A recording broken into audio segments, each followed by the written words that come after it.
Assalamualaikum, testing. Dengar tak? Boleh. Cakap kat sini. Assalamualaikum. Ya, Waalaikumsalam. Kak Nolis? Ya, dan dia dengar I clear tak? Clear Kak. Okey, kejap on kan. Apa Kak? Okey, okey, dapat tengok I dengan suara semua okey ya? Jelas Kak. Okey, thank you. Offkan balik. Baik.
Assalamualaikum dan salam sejahtera semua.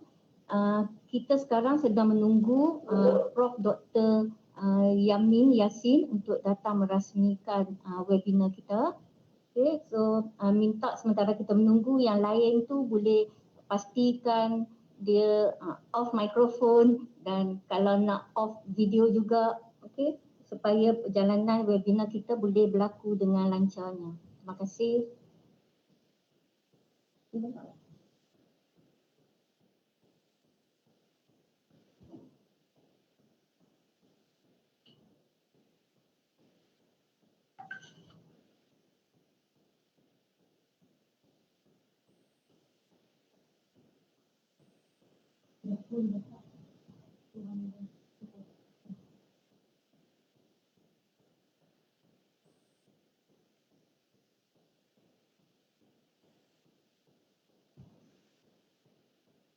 Prof. Dr. Yamin akan masuk dalam masa 2 minit lagi ya.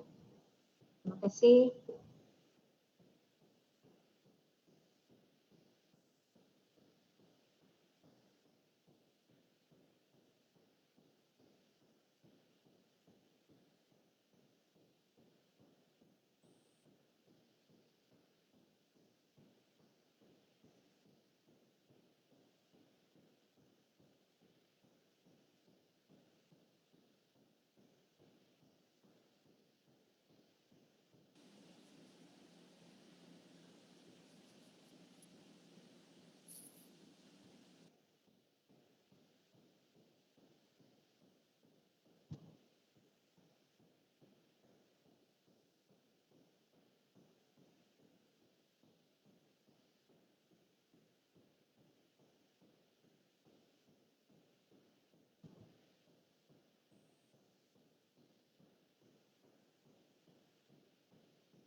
Assalamualaikum.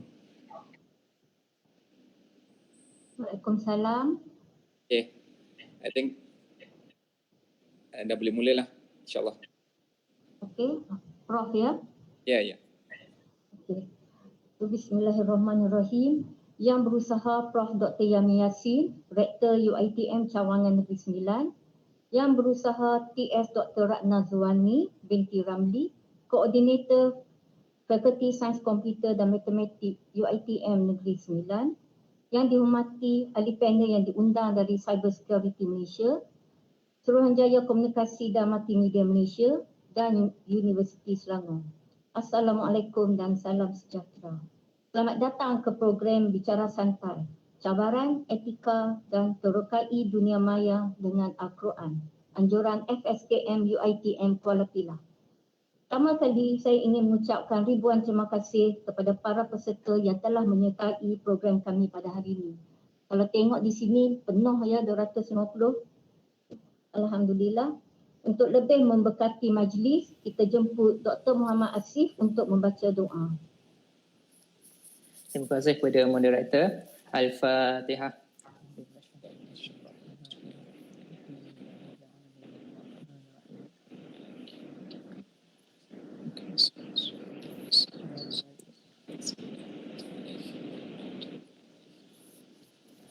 أعوذ بالله من الشيطان الرجيم بسم الله الرحمن الرحيم الحمد لله رب العالمين والصلاة والسلام على أشرف الأنبياء والمرسلين وعلى آله وصحبه أجمعين يا الله يا رحمن يا رحيم. Hanya kepadamu sahaja kami panjangkan kesyukuran atas segala rahmat dan berkat-Mu.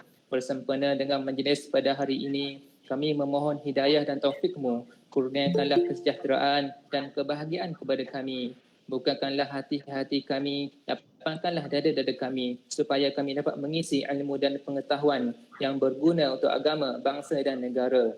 Kami memohon kepadamu ya Allah agar engkau berkatilah majlis ini dengan limpahan rahmat-Mu. Semoga segala usaha kami dalam menjayakan majlis ini mendapat keredaan dan hidayah-Mu. Sesungguhnya pada hari ini kami berkumpul kerana-Mu ya Allah. Kami berkumpul untuk menimba ilmu, bertukar pendapat, menyumbangkan buah fikiran, menghubungkan silaturahim dan memberi sokongan ke arah meningkatkan lagi prestasi kami.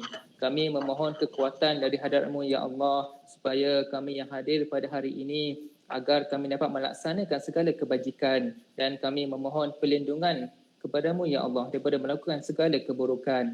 Ya Allah, kurniakanlah kepada kami kekayaan ilmu pengetahuan dan hiasilah diri kami dengan sifat lemah lembut, serta muliakanlah kami dengan ketakwaan dan indahkanlah diri kami dengan kesihatan.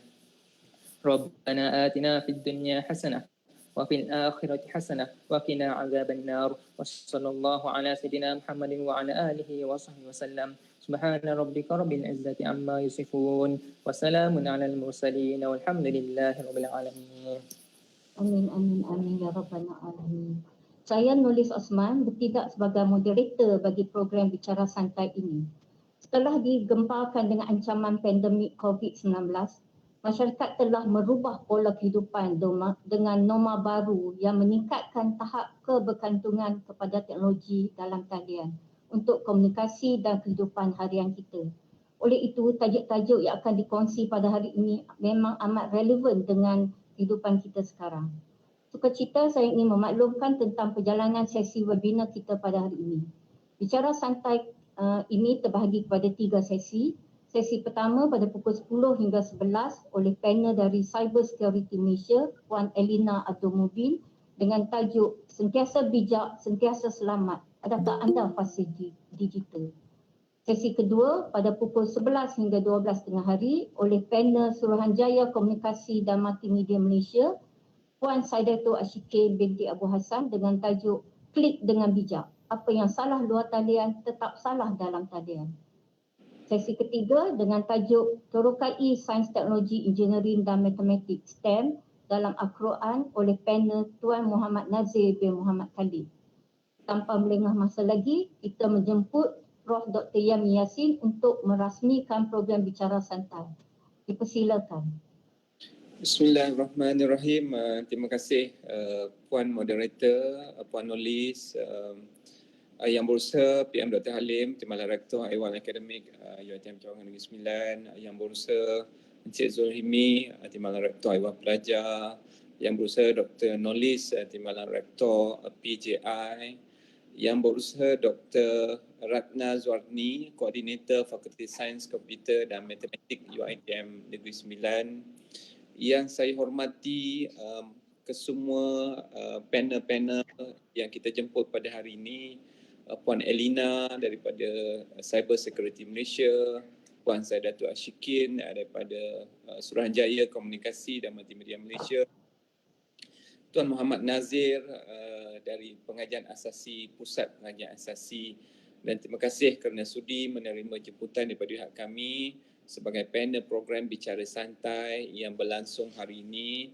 Tak lupa juga saya nak ucapkan terima kasih kepada jawatankuasa pelaksana program Bicara Santai, warga UiTM, seterusnya tuan-tuan dan puan-puan yang saya hormati sekalian. Assalamualaikum warahmatullahi taala wabarakatuh dan salam sejahtera.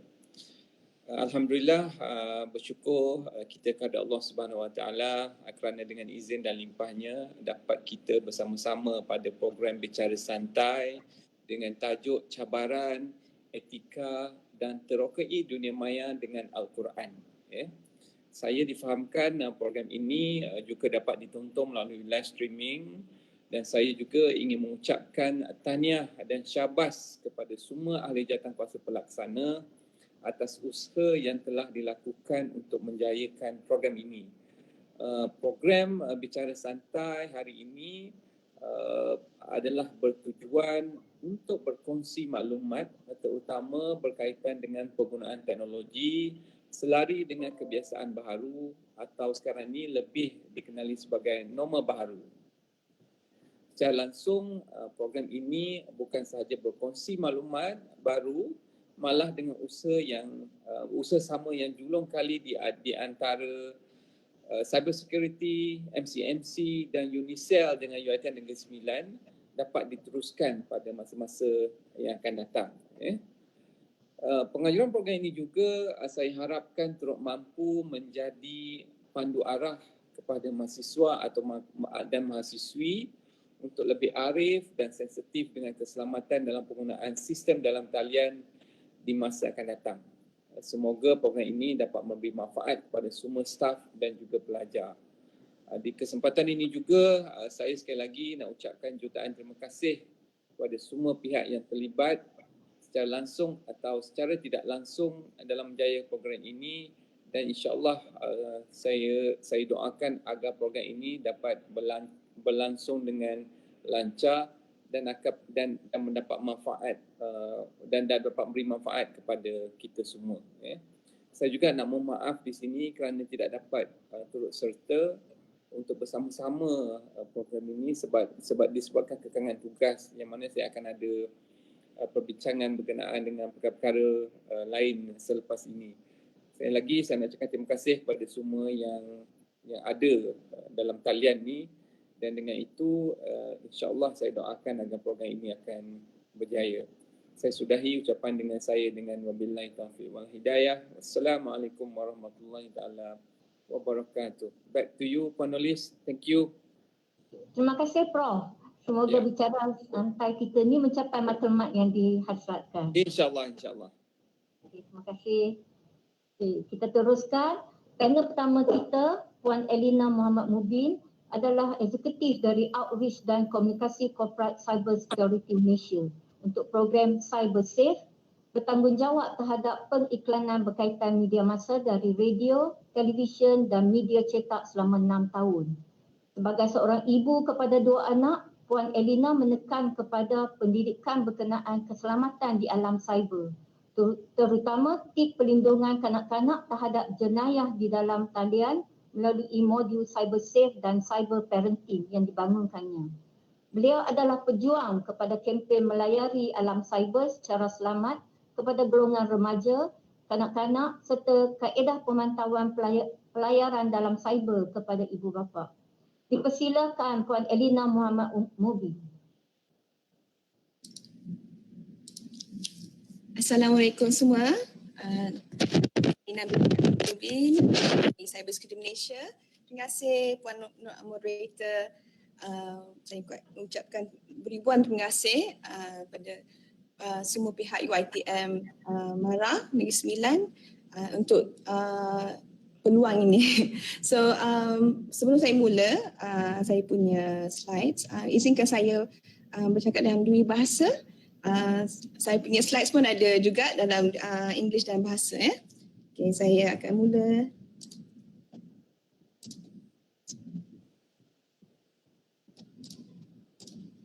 Okay.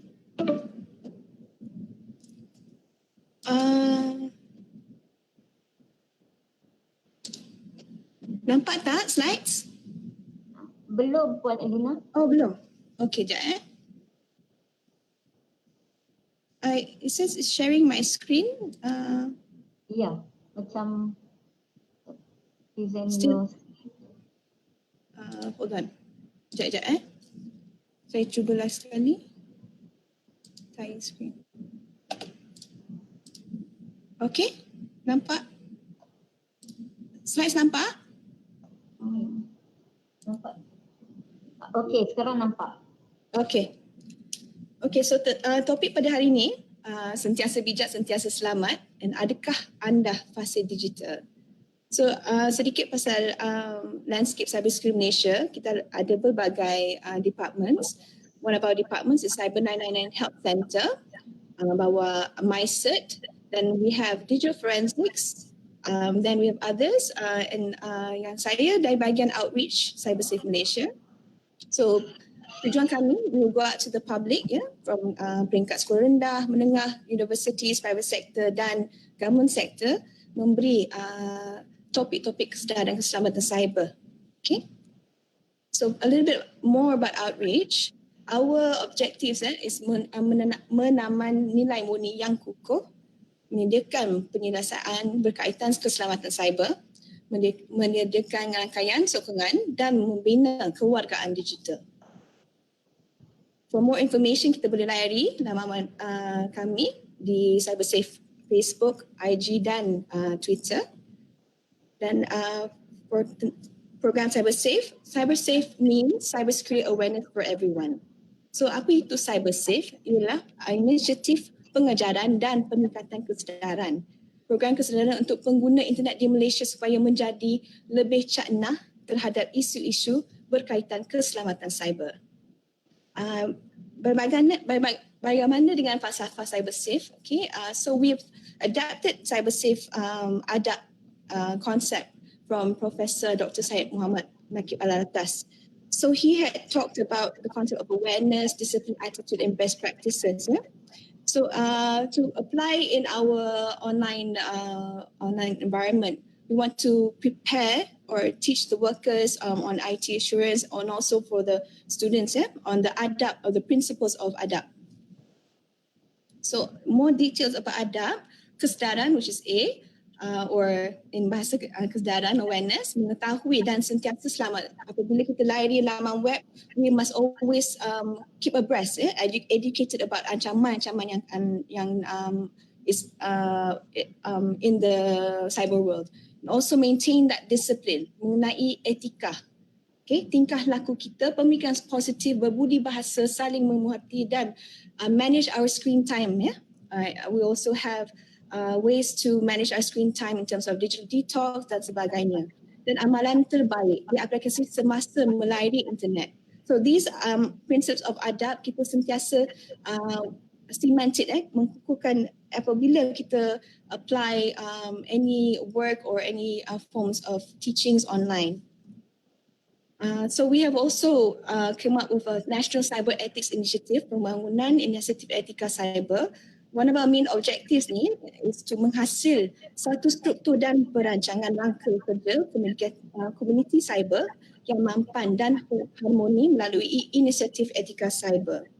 So based on that, kita ada rukun negara, prinsip-prinsip rukun negara ni, kita nak selaraskan dengan 9 elemen kewargaan digital global. So digital citizenship ni didapat pada konsep daripada Mike Wibble. Okay, it's a global concept. So kita nak applykan all these elements of rukun negara and also apply it with the 9 elements onto the online platform. So whatever we learn tentang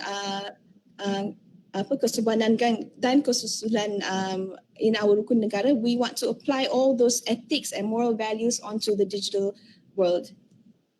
Okay, so more about the program outreach, memberi pengetahuan praktikal mengenai keselamatan cyber dan menyediakan maklumat tersumber yang diperlukan pada spektrum komuniti yang luas untuk memastikan pengalaman dalam talian. Mereka so for all these netizens to have that sikap positif dan sentiasa selamat dan bijak.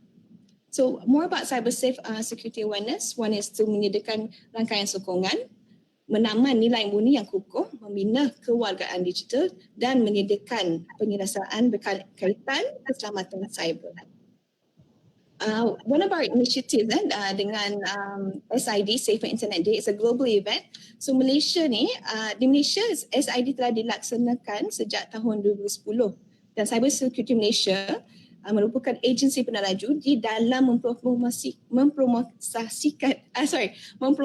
mempromosikan keselamatan internet. Setiap tahun pelbagai program dan aktiviti telah dianjur oleh Cyber Security Malaysia bersama dengan rakan-rakan strategik yang juga menyokong agenda keselamatan cyber di Malaysia. So balik pada 9 tema or 9 elements kewargaan digital or digital citizenship, kita nak introduce a concept of Fasih digital. So what does it mean to be digital fluent or Fasih digital? Adalah satu proses untuk memahami teknologi dan penggunaannya. Pengguna internet yang Fasih digital lebih cenderung untuk membuat keputusan yang bijak dan dapat mempengaruhi pengguna internet yang lain secara positif. Okay, let's take an analogy of a bike, riding a bike. Kita belajar the first few steps masa kita we were younger, learning to ride a bike, we had to identify the bike, ada handles, ada brake, ada pedals, okay? So that is knowing about digital citizenship concept, okay? Just to introduce that 9 elements, just as if you're riding or identifying the form of the bike. Secondly, digital literacy is getting to know the computer. Kita dah tahu macam mana mouse adalah untuk guna to direct you into navigating onto your online platform. Dan kita dah kenal aplikasi Microsoft Word, PowerPoint, dan sekarang kita ada online meetings. So we're learning all those or equipping ourselves dengan knowledge digital literacy. So digital fluency pula means I can ride the bike. Contohnya, once we start to ride the bike, we start to create new paths and explore. So it's just the same as when we're going online. We know how to research, develop, and then use that into our paper that we're writing. Then we start to communicate with others via various platforms, the Instagram, Facebook, and we do even e-commerce business online. So that is creating new ways. So that is means to become a digital fluent person. Okay. So what else is the objectives? Bagaimana untuk menjadi Fasih digital? Ada ciri-ciri komponen 5K. Okay, one of the components kesedaran, ini komunikasi, pemikiran kritis, kreatif dan bekerjasama. So to get more in depth, kesedaran cyber is memahami secara menyeluruh berkaitan jejak digital dan mengetahui bagaimana untuk melindungi data pribadi dan kata laluan. One of the elements. Komunikasi pula empati semasa menggunakan laman sosial, having the digital etiquette. Apabila kita berkomunikasi dengan orang online, kita nak stick with our moral principles that we were taught. Our parents teach us how to be polite, how to say good things or positive things on the internet, or how we communicate. Okay, so that is our bertanggungjawab. Nombor 3, pemikiran kritis, critical thinking. Apabila kita layari online, there's a lot of facts, information. So adakah satu berita ni sahih ke tidak, kita kena buat lebih kajian instead of just terus tak viralkan maklumat yang kita dapat tu lah. So being creative is maximizing pengguna peranti digital dalam kehidupan seharian. So mencipta, menghasil, menginovasi, meneroka idea-idea baru. So as what we're doing when we're ever doing a project or or a research paper, we're always trying to create new ways to present your ideas online. Bekerjasama, memiliki jalinan serta mampu mempromosikan sesuatu program atau kempen di peringkat tempatan dan global. So these are some of the elements of the Fasih Digital. Dan pada kempen yang kita lancar pada this year, masa tu Februari, kita bekerjasama dengan Fakulti Reka Bentuk dan Seni Elina, Universiti Putra Malaysia. So they created this doodle art drawing. We give them the content yang ciri-ciri 5K tu. So they came up with this illustration or doodle art which was displayed semasa launching kita pada bulan Februari. Dan nak teruskan pada program Cyber Safe, kita ada next set. Okay, it's a national ICT discourse di mana students from nationwide they gather and then they'll go to a course of qualification workshops. Then they in a way they debate on programs or issues semasa berkaitan teknologi maklumat dan komunikasi. So it's a competition which is nationwide competition. And another thing we have is a cyber safe ambassador program.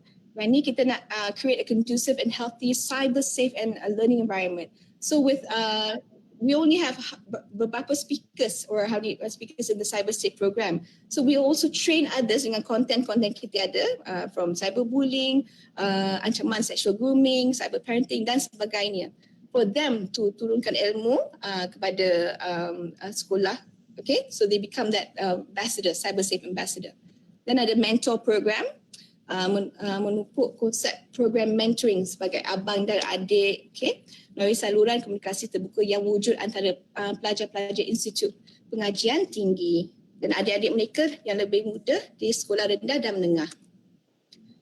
Kita ada juga CSAT Talk. This is an example of CSAT Talk or Cyber Security Awareness Talk. So as I mentioned before, issues from securing data or cyber parenting, there's various forms of issues which you can apply online and then jemput cyber safe speakers to come to your doorstep. Okay, and then we have Cyber Quest. This is a fun explore race game or dibentuk explore race lah. So kita akan turun kepada sekolah and then kita akan create this explore race program. So they will learn topics on ranging from cyberbullying, sexual anak, cyber stalking dan sebagainya in a fun way. So kat sini kita nampak ada berbagai kajian dan garis panduan cyber safe. One of our national baseline studies which was launched in 2015. So we can see here berbagai data that we collected and then dari situ kita buat kajian dan findings of what are the things are lacking and what are the things that we can improve on. Okay, so kita ada pula ke arah kesejahteraan cyber parenting booklet, cyber parenting booklet. You can also download on our web URL kat bawah ni. You can see lots of information tentang cyber wellness. Let's say for example a 2020 rule, which is spending time 20 minutes. If you look at your laptop, look away for about 20 minutes, then come back and start again. So it's to rest your eyes. We want to avoid kita nak jaga kesihatan health kita lah dalam dunia cyber. Ada juga carpal tunnel syndrome, why over texting. So sebenarnya kita tengok phone, we can sometimes get text neck straight on the neck. It's because we look down too much, or we spend too excessive amount of time on looking down, and we get strain on our neck, which is called text neck. And so how to avoid this is to have good posture. Okay, usually the best way to look at the handphone is like this, but people might think that kita ni tengah ambil gambar kan.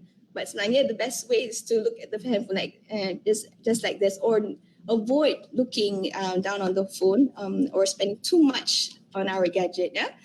Okay, and then we have mendidik anak-anak digital. This is for sekolah peringkat early childhood, early peringkat awal. Tahap 1, 2, 3 dengan 4. So ranges from 2 to 7 years old. So kita ada buku yang kita boleh purchase di online. Kita bersama dengan Rimbunan Ilmu untuk menghasilkan this particular book. So based on balik pada summary findings of our national baseline studies, 86% from Form 1 to Form 5 now own a smartphone. Now, this was based on the stats of 2015, okay? But now, obviously, that statistics has increased, which we will be doing a new kajian for the year of 2021. So then we also find that 92% of students from Form 1 to Form 5 own their own social media account, and 50% interact on media without parental control, tanpa pengetahuan ibu bapa. Okay, kembali pada 92% of students. Sebenarnya bila kita masuk Facebook or Instagram, adakah kita terfikir, is there a had umur, or is there a age limit that you can enter? Actually, the age to enter Facebook or to have a Facebook account is 13 years old and above. Tapi kita nampak, as one of my previous talk ada dulu kat Kuantan, saya tanya seorang budak ni umur dia darjah 3, 9 tahun, okay? Saya tanya, angkat tangan siapa ada Facebook, ada beberapa lah yang nak angkat tangan. So saya interview lah adik tu. Adik tu kata, saya ada Facebook, yelah berapa orang kat dalam network adik or friends list adik? Ada dalam 200.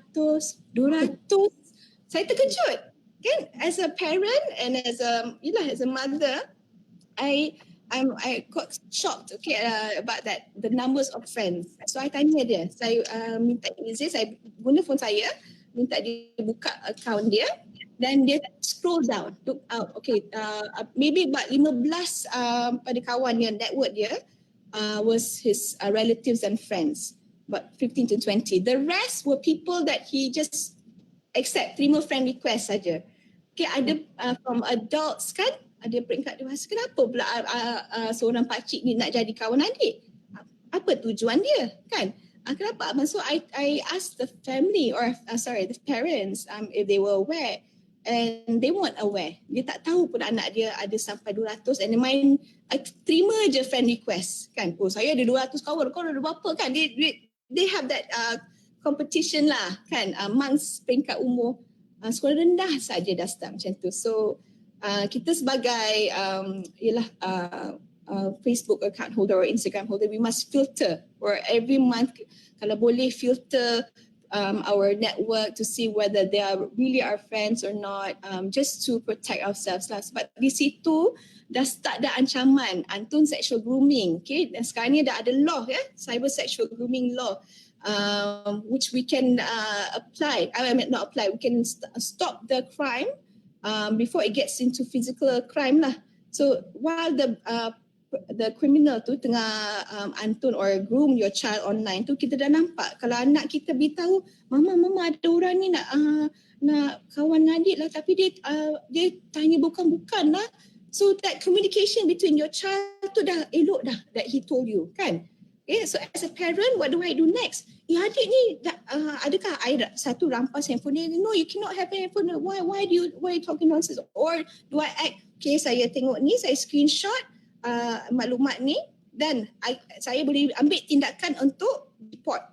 Okay, so that is one of the things. Sometimes ibu bapa tak report, dia biar je benda sebab tu belum jadi crime. What if the child dah berkomunikasi, dia tak beritahu mak bapak, tiba-tiba dia jumpa, esoknya there's a set date, you know, a date to meet that person, dah jadi lain pula, a physical crime. It might happen that the person nak kidnap ke kan, ataupun worst comes to worst, something sexual might happen between an adult dan a child, which then during that time is really too late. Then only then parents act, make that report sebab dah jadi physical crime. Tapi sebagai ibu bapa or people that you know of kan, dah tahu dah peringkat anak kita dah kena groom online, kita dah boleh ambil tindakan. Okay. So cabaran alam cyber berdasarkan pada data yang from this book, we found that bully cyber and various social media threats as well, and also different forms of crime, cyber crimes, and internet addictions were one of the most rampant threats or challenges in the cyber world. So from that, we decided to introduce Modul Keselamatan Cyber National, MKKSN. This year, we just completed a pilot from nationwide, various states in Malaysia. So one of the modules peringkat sekolah rendah tahap 1 sampai 3, tahap 4, 5 dan peringkat sekolah menengah menengah rendah dengan menengah atas. So modul yang dipelajari adalah adab dalam talian, media sosial, bully cyber, keseimbangan masa dalam talian, keselamatan internet umum dan kewargaan digital. So these are the topics boleh layari laman web www.myringtis to get more details, and so this will be introduced kepada semua sekolah insyaAllah pada tahun 2021. Okay. Sekarang ni saya nak just to share a bit of our cyber safe Instagram. So if I go here, just click on that. This is our IG handle. You can get lots of information tentang infographic and content on cyber safety. Okay. So one of the things I want to show you is just a short video tentang kids awareness.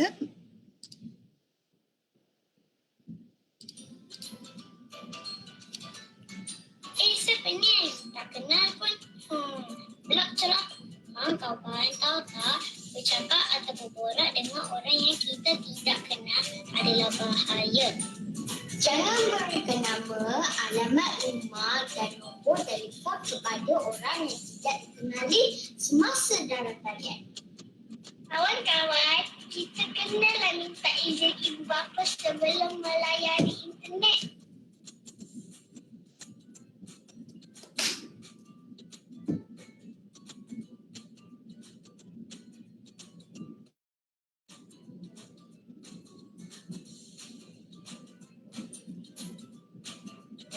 Awak nampak pasal saya? Tak boleh tengok pasal orang lain ya. Mami dan Daddy je yang boleh tahu. Ingat, jangan kongsi kata laluan dengan orang lain kecuali ibu bapa anda. Kakak, tengok ni. Bagusnya kakak ini beri makanan kepada orang lain. Sangat bagus. Saya nak klik lah. Okey. Dan komen. Nak komen juga baik. Okey. Sentiasa bijak, sentiasa selamat. Ingat, kita kena duduk rumah, okey? Sebab jaga kita. Okay, so that was just a short video. Then you can get banyak content dan segi digital detox contohnya. So what does it mean nak to practice digital detox? For example, itulah one of the solutions for internet addiction. How to be focused without the gadgets and spending more time with and quality time. When we are always posting online, we tend to dismiss or we're not as aware of our surroundings. We get too busy dengan kita punya Instagram, nak tahu berapa like dah masuk bila kita post. At times kita perlu detox. Boleh, bukan tak kata tak boleh. But there are times and place and some form of detox for me. I do post online, but now I'm on a break lah from posting things online at the moment. My detox periods boleh vary pada 2 bulan, 3 bulan, dan bila saya rasa nak post balik, saya akan post balik lah. Cuma saya semasa saya buat detox ni or digital detox, I memang dah sibuk dengan kerja, dengan WhatsApp kan, dengan grup-grup yang ada dekat WhatsApp ni. So I realised that when I limit my time on social media, I have more time or focus with my family, my loved ones, my friends. During that time lah. But not to say that when you're posting you do not have that time, but it's just a way for me to focus better. So that is, I'm going through a period of detox which started dari 2017 ke betul. So it's been 3 years I practice this. Ada interval dia. So it's up to you how you like to start your detox session, okay? So kita ada berbagai tips yang lain. So we can check out our cybersafe.my IG and follow, or you can also look at more PSA or public service announcement. Boleh klik kat sini dan kita boleh download infographic yang sedia ada. Okay, these are can be used for your classes, you know, just things on basic safety awareness tips. Yeah. Okay, so now I will go back to my slides. Mana tadi?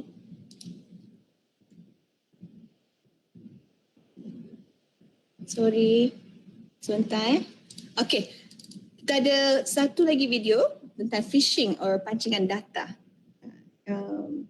Let me just buka slide view. Okay.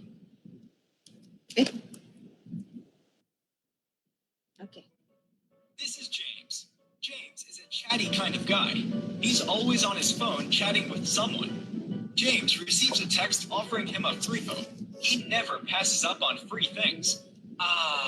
Free things are the best. James is happy to give up personal information for a free phone. He's already fantasizing about tossing out his old one. The website tells James his new phone is on its way. What the website doesn't say is there's no phone, and someone else now has all his personal information. Now, someone else has the keys to his email and other social media accounts.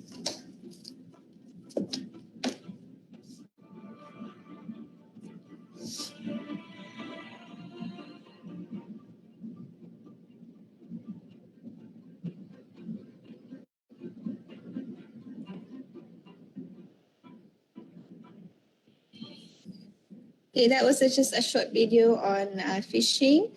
And moving on to,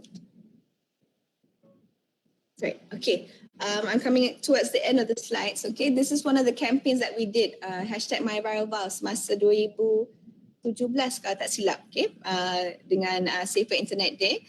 So one of the campaigns that kita buat untuk Viral Vow ni. So there's a lot of these hashtags that we share. So this is some of the information that we would like to stress or share with the community. So adalah menjadi tanggungjawab saya untuk kongsi maklumat sahih.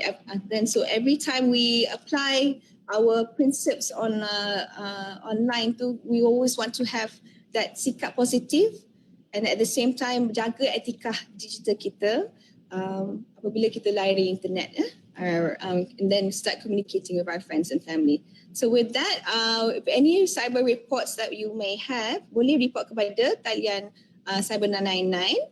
Okay, this is our details, contact details from emails to contact numbers. Dan boleh juga download application kita on Google Play. So with that, thank you so much for listening. Minta maaf kalau ada kesilapan dan segi bahasa, kekurangan daripada saya. Thank you so much again for this opportunity. Assalamualaikum. Terima kasih Puan Elina. Begitu informatif sekali. Puan Elina, selama ini Dengar kan? Okey, selama ni kita hanya pentingkan celek digital ataupun celek komputer dahulu. Okey, tapi kiranya sekarang 30 tahun telah berlalu, sekarang ni semua orang kena upgrade lah supaya menjadi pun fasih digital. Okey, pertama saya rasa sekarang ni semua orang sibuk dengan weight detox, tapi kita kena cuba praktikkan juga digital detox lah kan. Okay. Saya ada beberapa soalan di sini. Okey, daripada peserta. Kita menerima soalan sekarang ni. Para peserta boleh menekan on untuk bertanya terus kepada Puan Elina ataupun boleh menulis pada halaman chat. Okay. Sementara menunggu soalan lain datang, saya bacakan dulu 2 soalan daripada TS Abdul Kamarul Zaman Osman. Okay. Soalan yang pertama, Puan Elina, are there any initiative given to IPTAs in terms of setting up cyber range lab to produce more graduates that are exposed to ethical hacker practices? Any collaboration with MOSTI as well? Thank you very much. Puan Elina, tangkap. Kan nak saya ulang ni soalan tersebut? Ini yang question nombor 2 ke pada ada initiatives? Nombor 1, sorry. Initiatives given to IPTs in terms of setting up cyber range lab to produce more graduates and expose them ethical hacker practices. Okay. Thus far, I know that we work a lot or we employ those who are certified, and memang kita ada certification courses as well. For example, in our training department or CSPD department, we have various courses under the Global A scheme. One of these called CISM,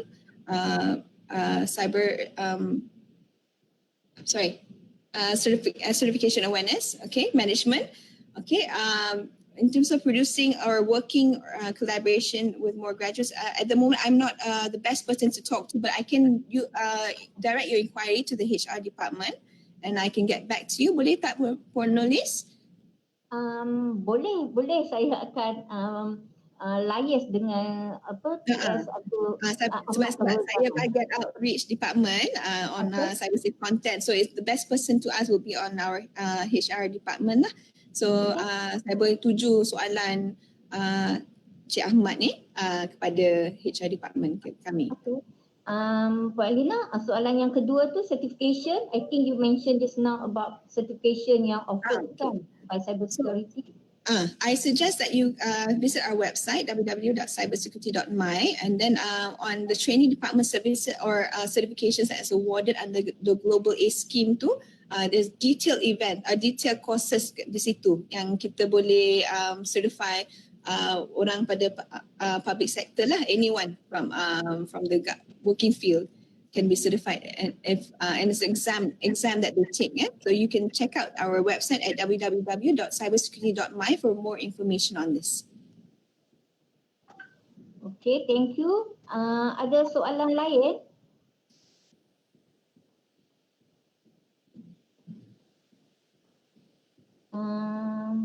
Yang lain ada soalan?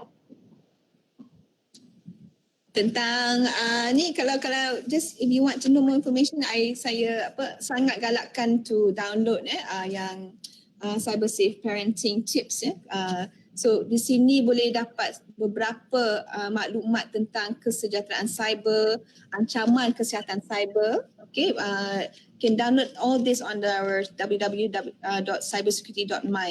Dan ada tip-tip on digital parenting macam the 5 steps or 5 parental pillars. Kat sini semua ada in terms of how we want to protect ourselves dan anak-anak kita lah, or even if kita sebagai pelajar pun sangat digalakkan to be more educated about our safety well-being on the online. Okay, Puan Elina, ada lagi satu soalan ya. Do you think it's okay for parents to set up social media account for their kids? What age are they talking about? I don't know, dia tak specify what age, tapi maybe I would think kalau kid tu saya rasa untuk let's say less below than 13, below 30, let's say below 30. For my experience, we cannot stop our kids from learning, kan, sebab dia akan nampak apa kita buat in our social media account, right? But the legal age for Facebook, Instagram is actually 13 years old and above. It's because at that age they start to develop maturity dan sebagainya. Sometimes what I see adalah berapa families or anak buah pun ada nampak that they've created a TikTok account at a very, very young age, and then they've been posting regularly. Also just on Facebook they also terima je friend request. Dia main kata please friend me kan. Dia postkan kat IG story just to get that popularity. Okay, kalau ibu bapa tak pantau, kita takutlah ancaman yang akan datang lah. We hope it doesn't happen to them, but for my experience for my kids, saya tak dibenarkan mereka tu ada social media account until maybe middle school lah, maybe but they always have asked me, ada buka TikTok account tapi dia tak ada post private postings, but through that they learn about their confidence building drama, like they start to, one of my daughters lah, dia ada tapi dia tak ada, they're not allowed to public post, they only have private videos. Macam itulah yang saya saya nak pantau lah anak saya in terms of Instagram, Facebook. Their ages are 10 and 9. They do not ask me that they want to have account yet. So for me, if it's later on in later age of middle school, boleh ada social media account. But the earlier age, saya tak berapa galakkan lah. Okay, terima kasih. Saya rasa mengikut fahaman saya lah daripada apa yang Puan Elina share just now, kiranya kita ni sebagai parents, talking as a parent, kita ni sebagai parents ni kena sit down dengan talk to our kids, telling them about the danger of surfing out there. Okay, and then dan juga applykan tips yang Puan Elina sebut tadi, okay, untuk mereka bertanggungjawab apabila mereka berada di alam cyber. Okay, I do realise that sekarang ni semasa PKP memang kita dah peringkat awal dah, sekolah rendah pun dah terpaksa belajar online, zooming, betul? Kan, they start to navigate. So technology memang akan always be with them, and they are growing and faster. Sometimes dia tahu apps apa nak download, main game. Tapi kita kalau dah beli handphone untuk anak kita, dan tu masih hak kita as ibu bapa.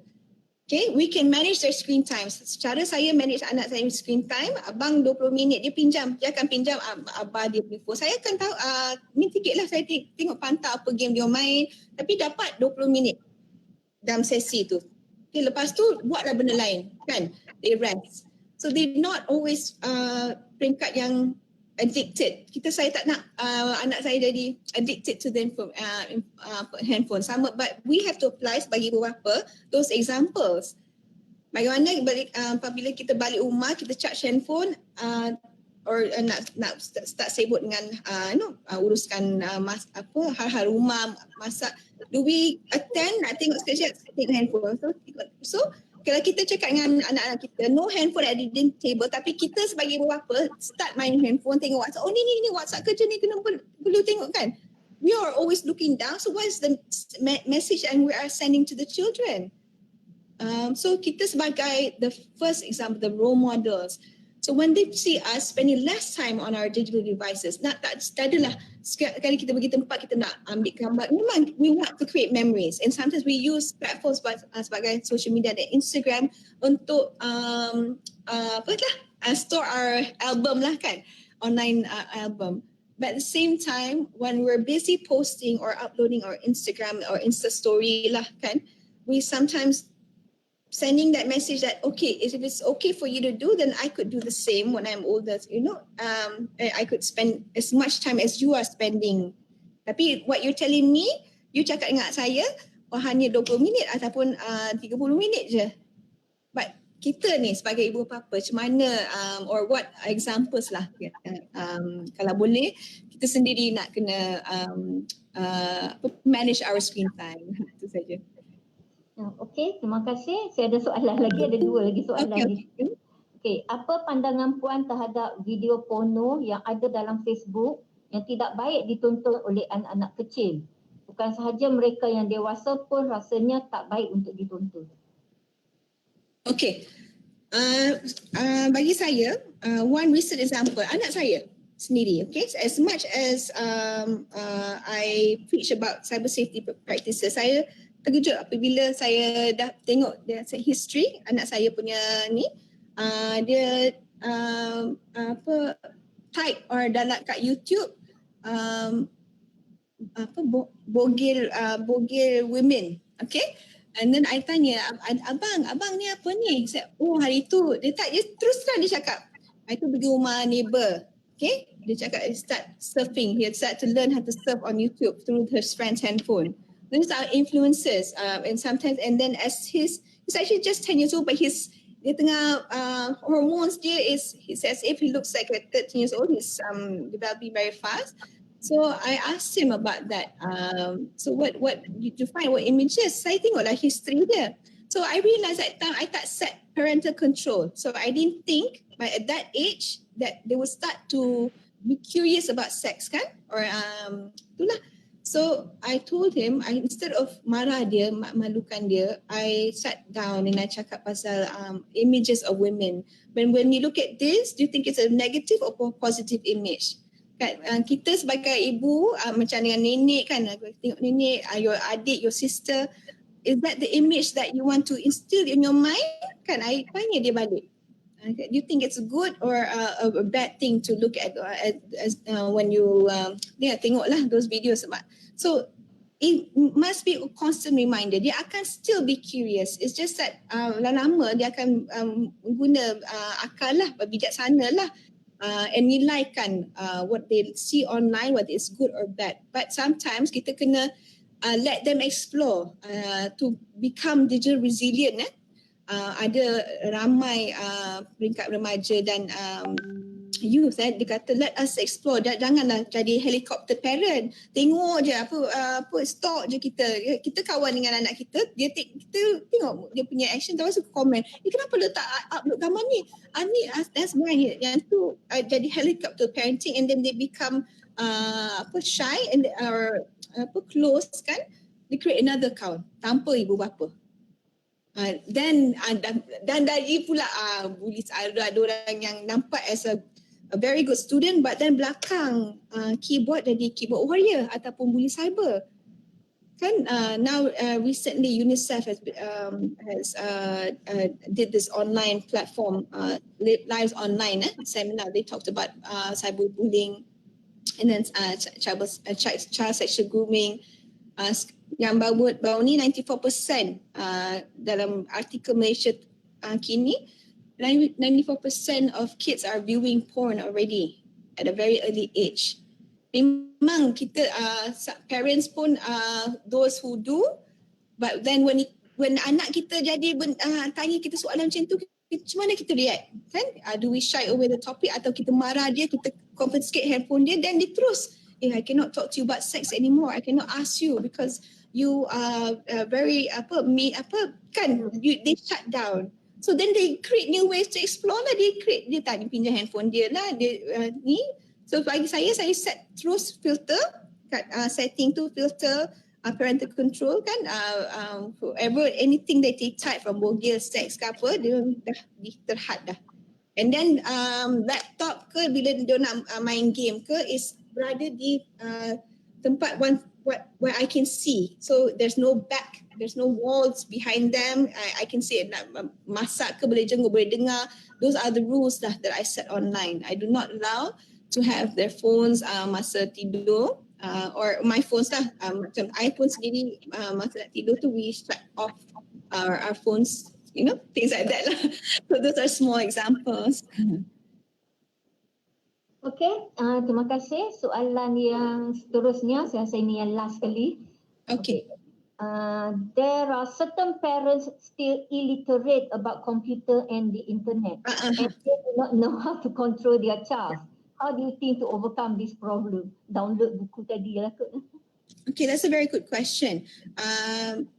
Okay, it's just like a grandparent peringkat baby boomers macam mak bapak saya as of the last five years learn about Facebook, and learned about Instagram, things like that, and sometimes they do not even have, anak dia ada handphone canggih kan, smartphone, dia pakai handphone Nokia biasa. Kan zaman kita dulu, masa kita remaja tu kita start dengan tu kan, dan as time evolve baru kita tukar. So kita as a person that is not as savvy, cyber savvy, still kena ambil tahu melalui from education, and we hope sometimes that the kids also educate us. Sometimes kadang-kadang bukan anak yang suka buat viral ataupun suka viralkan fakta-fakta yang tidak sahih. Kadang-kadang the parents or the older generation do that, and sometimes it's reverse. So it serves as a dual reminder. Anak pun boleh remind pada ibu bapa pun boleh remind. Tapi kita sebagai ibu bapa kena ambil tindakan, go to attend forums or other ways. Kalau tak through digital education, kita boleh bilik buku or there's other forms of resources untuk ambil tahulah tentang keselamatan cyber. Okey, so minta maaf ya semua. Masa dah suntuk, saya rasa itu memang soalan yang terakhir. Puan Elina, terima kasih banyak-banyak. Banyak sangat informasi yang kami dapat, okey, dan harapnya kita semua dapat praktikkanlah tips-tips yang diberi tadi. Okey, untuk peserta saja diingatkan lagi, kami sertakan link kehadiran di ruangan chat, dan link ini akan ditutup setengah jam selepas sesi ini berakhir. Okey, kita akan berehat 5 minit sebelum kita mulakan sesi yang kedua. Okay. Thank you so much. Assalamualaikum. Assalamualaikum semua.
Assalamualaikum dan salam sejahtera. Kita bertemu lagi di sesi kedua bersama panel yang kedua, Puan Saidatul Ashikin binti Hassan dengan tajuk yang menarik, Klik dengan Bijak. Apa yang salah luar talian tetap salah dalam talian. Puan Saidatul atau lebih dikenali sebagai Ash adalah sebahagian daripada pasukan keterlibatan komuniti di MCMC atau SKMM dalam memberi kesedaran kepada orang awam mengenai keselamatan dalam talian melalui inisiatif Klik dengan Bijak dan sukarelawan ICT Malaysia. Peranan beliau termasuklah membangunkan program serta bahan pendidikan untuk penerbitan dan produksi seperti alat bantu mengajar, video dan bahan cetakan. Puan Saidatul juga dijemput untuk memberi ceramah berkenaan keselamatan dalam talian kepada agensi kerajaan dan institusi pengajian tinggi. Beliau mempunyai minat yang mendalam dalam bagaimana akses internet dapat mengubah keadaan kehidupan seseorang individu atau masyarakat untuk menjadi lebih baik. Antara pengalaman berharga yang beliau perolehi ialah menempuh perjalanan sejauh lebih dari 1,000 km dari Miri ke Kuching dengan menaiki kereta untuk melawat beberapa komuniti pusat internet. Membuat penggambaran kisah kejayaan jalur lebar di 9 komuniti di 5 negeri dan melihat bagaimana pelajar-pelajar OKU di Sabah mempunyai peluang yang lebih baik untuk mampu diri, self-sufficiency dan masa depan yang cerah melalui internet. Dipersilakan Puan Saidatul.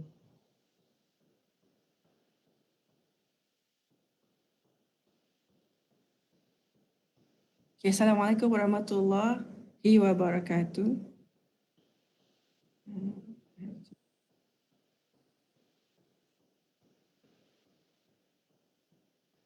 Okey, Puan Saidatul dengar?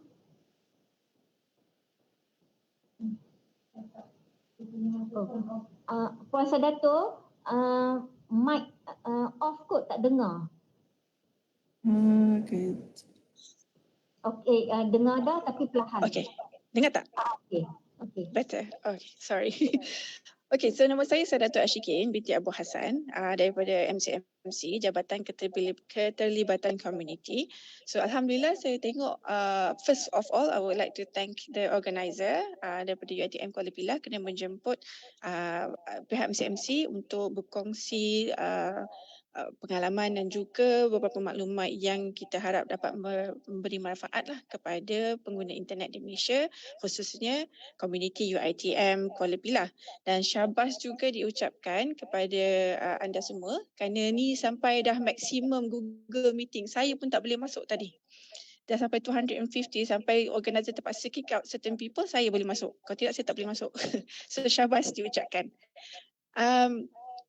Okey, tanpa melengahkan masa lagi, saya akan mulakan presentation saya. Sekejap ya. Share screen.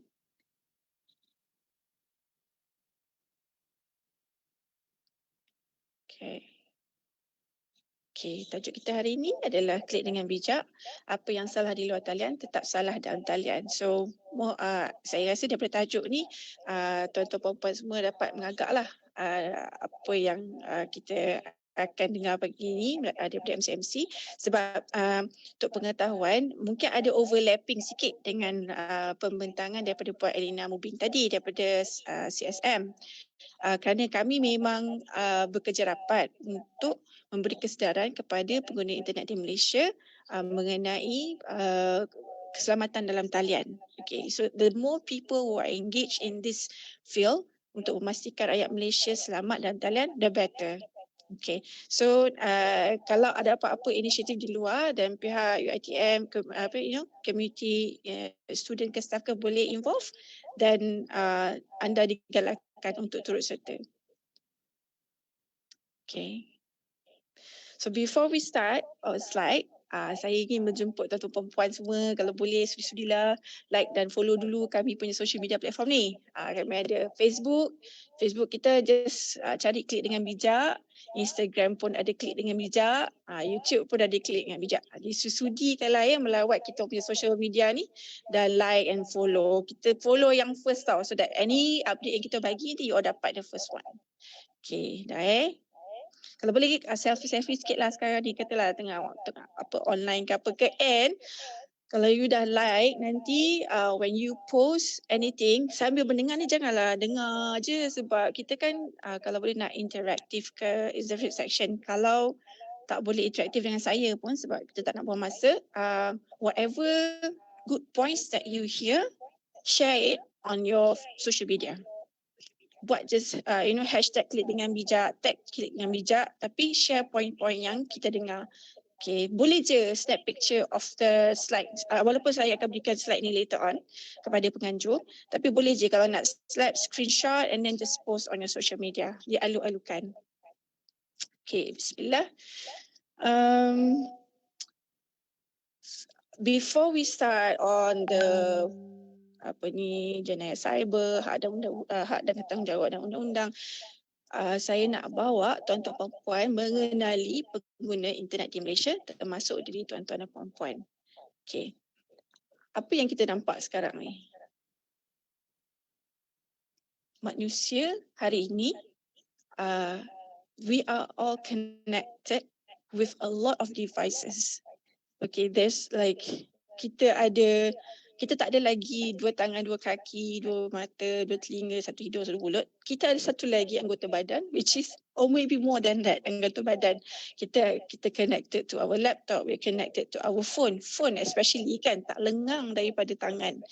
So, pada manusia pada hari ini, media menjangkaui kita dari mana-mana sahaja. Left, right, front, back, top, bottom. Kita ni I think diserangi is quite a harsh word, but it is a reality. Kita diserangi oleh information dari mana-mana arah. Okay, dan kerana kita sentiasa berhubung dengan gadget. Kita tak pernah nak tidur pukul 10, okay, off phone, pukul 5 baru on, tak kan? So kita tidur tu, phone tu mungkin di tangan. Mungkin phone tu tidur dengan kita. Mungkin phone tu jatuh atas muka kita sebab kita tidur pasal tengok video ataupun tengah chat. So phone tu sentiasa di tangan kita. Dia seakan-akan sambungan anggota badan, seperti cakap tadi. Berbanding dengan zaman dulu, kalau dulu screen static, maknanya kita hanya tengok TV dan kita off. Jadi masa pendedahan terhad, tapi kini kita 24/7 terdedah kepada kandungan dalam talian. Okey, saya nak tunjukkan video, jadi saya kena keluar sekejap.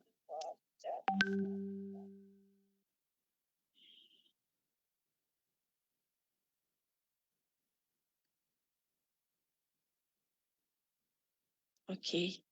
Saya tengok video ni dah dekat 10 kali. Tapi saya tak jemu-jemu sebab dia adalah mengenai kenyataan yang benar. I come from a mixed race family. My mother is white and my father is dark white. So I have a very diverse ethnic background. My dad's getting old, man. He's getting really old. Starting to hang plates on his wall. That seems to be an age. I love old people, man. I always hang out with old people. Hang out with old people, you know, they teach you how to slow down and just take your time. You ever want to learn patience? Sit with your father and watch him enter his email address with an Apple TV remote. That'll teach you patience. Get to know the old people, man. Because the new old people that are coming are going to be the worst old people we've ever had. We got some terrible old people coming, man. Kejap, ada echo ke?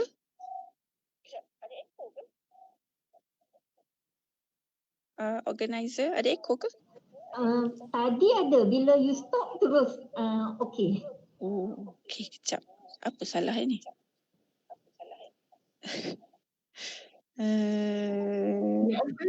Speaker salah satu rasanya kalau echo tu. Sebab saya tadi masa presentation start tu saya dah off. Bila saya play video ni, I cannot see where I can off the laptop punya speaker ni. Okay. Try Man, 50 years from now? Okay tak? Okay. Chun. Alright. Old people now still have stories. You ever sit with an old person and look at their photos? Every photo's got a story. What's this, Grandma? Here is a picture of your great-grandfather standing beside Charles Lindbergh before he flew across the Atlantic. First ever transatlantic flight in history. That's an amazing story. Can you imagine listening to stories of old people's photos 50 years from now? How terrible that experience is going to be? What's this, Grandma? Here is a picture of my breakfast. What?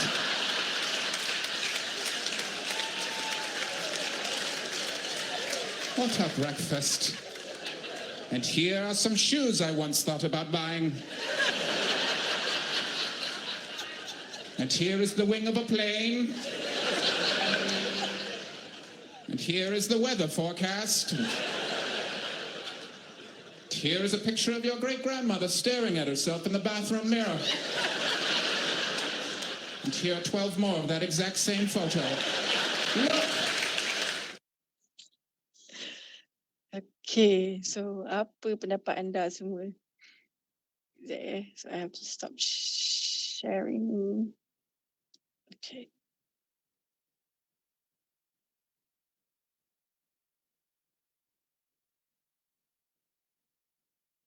Okay. So macam mana? Apa pendapat anda semua? Are we going to be that kind of people? Definitely we're going to be that kind of people lah, daripada apa yang kita tengok kat social media tu kan. Memang teruk sangatlah, kesian anak cucu kita. Life kita ni macam dah tak ada quality dah. Semuanya nak share. Breakfast, lunch, dinner, tea time, makan pisang goreng pun nak tunjuk. Apa pun semua nak tunjuk kan. So adakah internet ni membantu meningkatkan kualiti kehidupan kita, ataupun adakah dia menjadikan kita lebih mempunyai kualiti kemanusiaan, atau adakah dia mengurangkan kualiti kemanusiaan kita? Adakah we are becoming less human? You know, are we becoming more of a user, mindless user, tanpa menggunakan sesuatu teknologi tu, tanpa berfikir, tanpa menggunakan akal? Jadi itu adalah soalan yang saya nak tujukan kepada tuan-tuan perempuan semua supaya kita berfikir. Ini sebab kita ada masa dalam 40 minit je, so saya tak go back to the basic where I usually will ask my audience, apakah itu internet? Macam mana internet tu, macam mana kita boleh menggunakan internet hari ini? Macam mana internet tu diasaskan? Siapa pengasas internet? Kan? Sebab saya percaya 90% pengguna internet hari ini, terutamanya orang-orang muda yang tak ambil kelas IT, takkan tahu macam mana internet tu diasaskan, siapa pengasas internet dan apakah spirit behind the internet. The spirit behind the internet that no one actually asks about it. Because hari ini bila anak-anak dilahirkan, dalam masa beberapa bulan anak itu akan mendapat phone, dia akan mendapat tablet dan dia akan sudah menggunakan tu semua tanpa memikirkan apakah the spirit behind the internet. Kenapa internet tu bagus untuk dia? Ibu bapa pun menggunakan internet sebagai alasan untuk membuatkan anak-anak itu busy, jadi mereka tak perlu nak attend to the anak-anak. Ni senang je kita nak tengok. Kita kita makan, budak-budak kecil nangis, nak ambil phone, main game. Kan? So that's what we are today. It's something that we need to think about. Okay, sebelum saya berleti lagi, saya ni dulu tutor dekat UM, so saya memang suka berleti. Okay, saya dah biasa. Jadi, before we go a deep dive more on the topic Kita nak tahu dulu apakah situasi senario internet di Malaysia.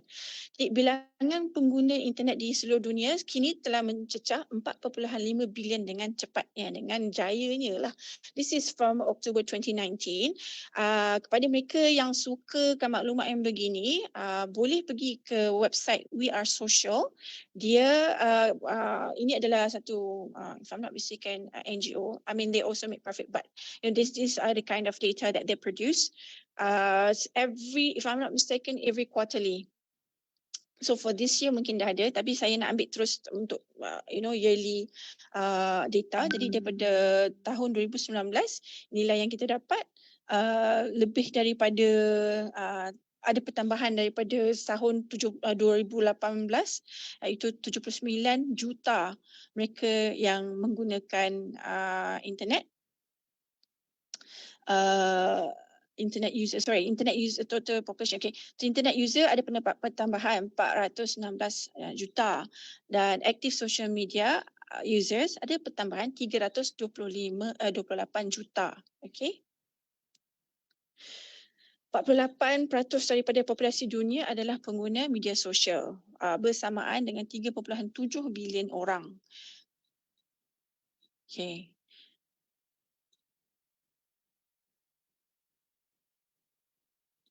Okay, itu adalah overall global scenario. Jadi adalah senario di Malaysia.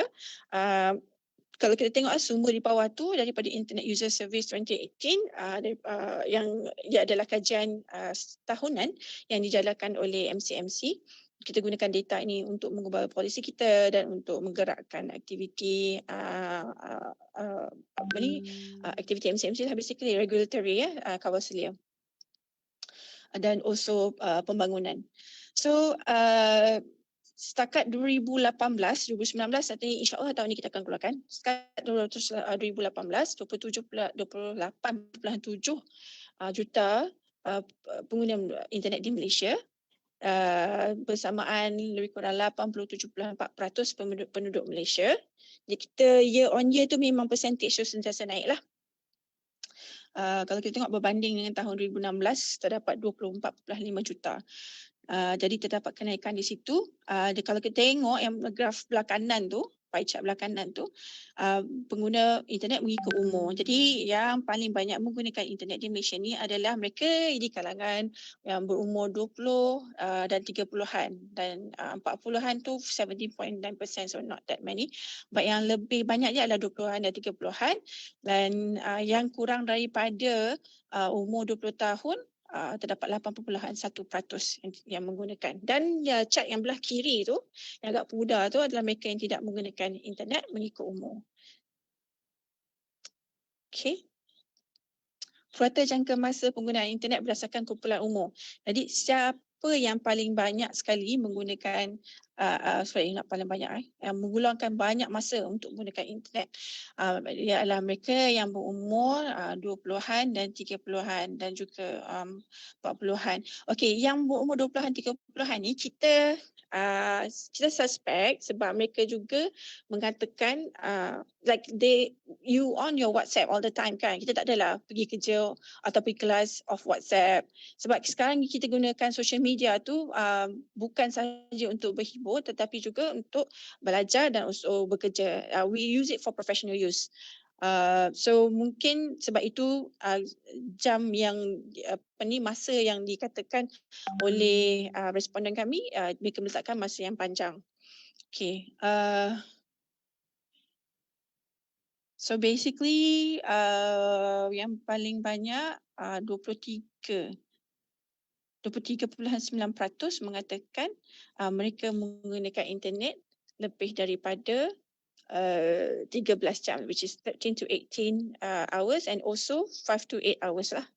Oh sorry, yang paling banyak sekali adalah 1 hingga 4 jam, which is 39.2%. Okay, peranti yang digunakan obviously yang paling banyak menggunakan smartphone untuk mengakses internet, lebih banyak daripada menggunakan PC ataupun desktop. Dan kalau kita tengok kat bawah-bawah tu, smartwatch, ada game console, ada TV streaming and stuff, set up box and stuff like that. So yang game console tu dia punya implication dia dari apa yang kita tengok lah, because kanak-kanak kan dia bermain game. And the gaming console nowadays, and also maybe like the online gaming can connected to internet. So ini mendedahkan mereka kepada mangsa seksual kanak-kanak. What happened is that kalau I think tuan-tuan puan-puan bolehlah rajin-rajin ke YouTube untuk mencari video macam predator in online gaming. Just type that. There's actually a video on it where a gamer himself dia memberi nasihat kepada kanak-kanak yang bermain game supaya berhati-hati sebab orang yang predator ni dia tahu lubuk-lubuk di mana yang kanak-kanak suka berada, dan kanak-kanak adalah sangat vulnerable. So bila dia pun ataupun dia menyamar menjadi pemain dalam talian juga, so dia akan contact these kids dan dia macam bagi gula-gula lah. Gula-gulanya maknanya macam dia kata orang main game ni apa yang gila dia gila dia punya points kan. So macam mana nak naik points? Kalau you budak-budak, you main so hard pun, it's hard for you to, unless you very very terror lah, it's very hard to get to another level, betul tak? And you cannot get all the tools lah, all the kapak lah, all the pistol lah, all the senapang, all these tools that you know that is quite cool for you to advance. So apa yang mudah kalau orang nak sedekah kat you benda-benda tu, you tak nak ke? Mesti you nak kan? Mesti budak-budak nak. So that's how they establish relationship with these kids. And then lama-kelamaan dia dah macam befriend these kids dan dia dah establish relationship, and dia akan masuk ke fasa mengeksploitasi kanak-kanak untuk tujuan seksual. Jadi ibu bapa, aunty, uncle semua, pakcik, makcik, bila nampak ada ahli keluarga yang di bawah umur main game ni, nasihatkan mereka. I don't say to stop them, you can't. That is what they like, but you have to tell them about the good and the bad and be careful. Ask them to be very, very careful about the interaction online. Okay. Ini ada tempat untuk mengakses internet yang kita buka di kalangan rakyat Malaysia ni lah, yang kita dah buat survey. Jadi 88.6% kebanyakannya mengakses internet di rumah, on the go, which is on the phone kan, di workplace. Saya tak pelik yang lain, cuma pelik satu je, another person's home.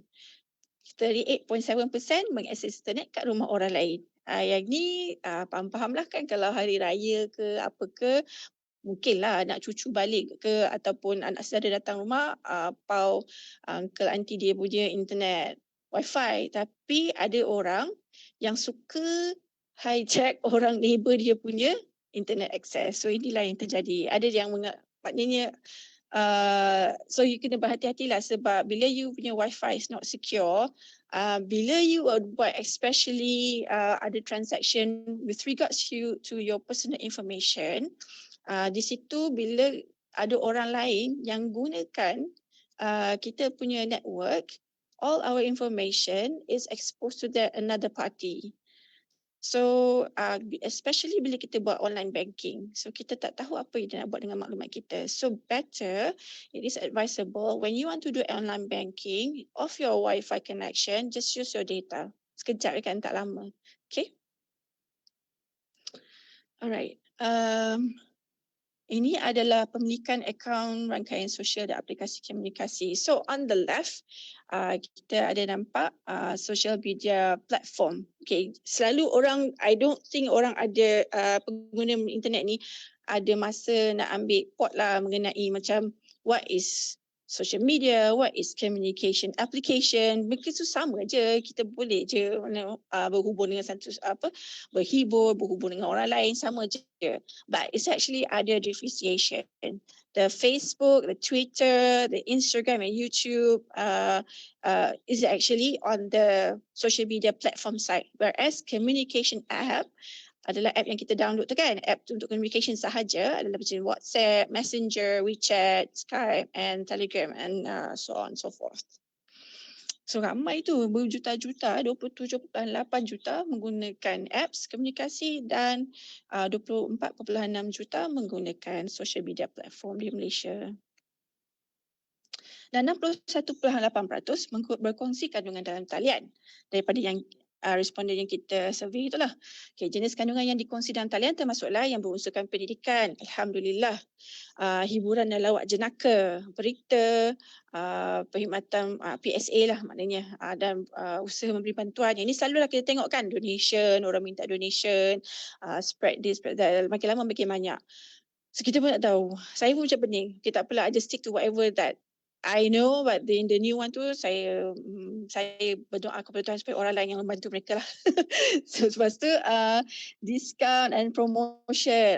Okay, ini siapa-siapa yang dia tahulah, siapa-siapa kawan-kawan ahli keluarga dia yang berminat dengan discount atau promotion tentang satu barang, dan 32.1% berkongsi kandungan berkaitan dengan politik. Ini adalah tujuan berkongsi kandungan. 87.2% dia kata dia kongsi itu, dia share tu because kandungan tu bermanfaat. Yang ini saya faham sebab dan juga memberi kesedaran mengenai sesuatu isu 82.3% itu saya sangat faham. Saya sangat boleh relate sebab mak saya hantar saya macam-macam. Kan? Sebab dia kata yang ni semua bagus untuk anak dia, untuk cucu-cucu dia. So I think everyone here can relate that. You can always get message, all sort of messages from your parents, your elderly parents. Sebab kita bukannya berniat jahat, tapi kita ibu bapa kita tu dia nak anak cucu dia selamat dan sihat dan berwaspada, that sort of things. Jadi mereka ni sebab mereka tak tahu yang adanya maklumat palsu, make apa kandungan yang palsu pun mereka forward pada kita. Macam contohnya anything that is plastic in the food, macam-macam. Beras plastik, apa lagi, telur plastik, sayur pucuk yang plastik, everything lah. So kita sebagai orang muda, kalau kita tahu dah benda tu tak semestinya benar, jadi kita kena sihatkan. Kita kena cari sumber yang betul, lepas tu kita share balik dengan orang tua kita, kata tak, sebenarnya yang ni maklumat palsu, yang ni yang benar. So nanti kita akan go through this. Okay, siapa-siapa yang dalam grup taman ke, grup surau ke, kan, grup community lah, apa-apa pun mesti ada orang yang suka share maklumat yang dia tak berniat jahat tapi dia untuk dia care buat kita, kan. Okay, ada yang share maklumat untuk mendapatkan like ataupun followers ataupun saja untuk memulakan perbincangan. Okay, dan 64% adalah bertujuan untuk hiburan atau keseronokan. Okey, langkah yang dia ambil sebelum buat perkongsian. Yang ini kita sangat-sangat suka tengok ni sebab inilah apa yang MC is trying to do all this while. Supaya orang yang sebelum share tu dia faham dulu kandungan tersebut, kandungan maklumat tersebut sebelum dia share. Dan mereka memastikan kandungan itu tidak lucah, mengancam ataupun jelek. Memastikan kesahihan ataupun kesahihan kandungan dan memastikan sumber kandungan boleh dipercayai. Tetapi malangnya 4.4% daripada rakyat Malaysia malangnya tak buat satu pun ni dan hanya forward je. So yang tu kita tahu why. Sebab ini tak dalam sangat. So kita pastikanlah kita, ahli keluarga kita, kawan-kawan kita, kawan sekerja kita tidak termasuk dalam golongan 4.4% tu ya. Okay, ini adalah platform perkongsian, media sosial obviously, group chatting and also personal chat. Okay, now we talk about etika media social. Alright, I have another video. So I have to stop sharing this one. So now I'm okay.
So apa yang kita boleh pelajari daripada video tu? So that is what we have become today lah basically. Sekejap saya buka balik. Kan? Nampak tak yang wanita yang last kali tu kan, they actually tak adalah bagus sangat dengan boyfriend dia, and then the boyfriend pun tak nak ambil gambar, and she was sad because the boyfriend was not treating her in a nice way, sort of like ignoring her, but and then dia post gambar tu, but then she smile. Kenapa? Sebab gambar dia telah mendapat like yang banyak. Orang keep liking the gambar. And sort of like kita sekarang ni, adakah kita mendapat kepuasan hidup, kegembiraan dalam kehidupan kita hanya kerana posting kita mendapat like yang banyak? Okay, itu another question that I would like to pose to all of you. Okay. Okay, ini bercakap mengenai oversharing ataupun terlebih kongsi, dan saya akan terus bercakap mengenai risiko dia lah, risiko yang terlebih kongsi ni. Apakah dia? Okay, what is terlebih kongsi on the first place? Terlebih kongsi ni, it's not just macam nak cakap, bukan you buat posting once a week. Once a week is still fine, once a day is still fine. Maybe if you want to share macam pengetahuan ke, like good points that you've learned somewhere, you've been to the classes and you want to share good points, and it's fine. But terlebih kongsi ni adalah yang macam contoh yang kita selalu tengok, kita selalu tengok benda ni, cuma ni tak ada label. So sekarang saya nak bagi oversharing. I want to tell you what oversharing is all about. Oversharing is kalau katakan anak kita mandi, kita share gambar anak kita. That is oversharing. That no one needs to know that. Dan kenapa kita nak share dengan orang? Oversharing adalah benda yang orang lain tak sepatutnya tahu dan tak perlu tahu pun. Tak sepatutnya dan tak perlu tahu. Okay? Adakah suami kita pergi outstation orang perlu tahu? Tak perlu. I'm so sad. I'm so lonely lah this week lah. My ayang tak ada kat rumah. Seminggu. So boring. Orang perlu tahu ke? Tak perlu. Kan? That is oversharing. You tukar langsir baru, you tukar kereta baru, you tukar kalau orang lelaki suka tukar aksesoris kereta baru, kan? Nak share. Perlu ke?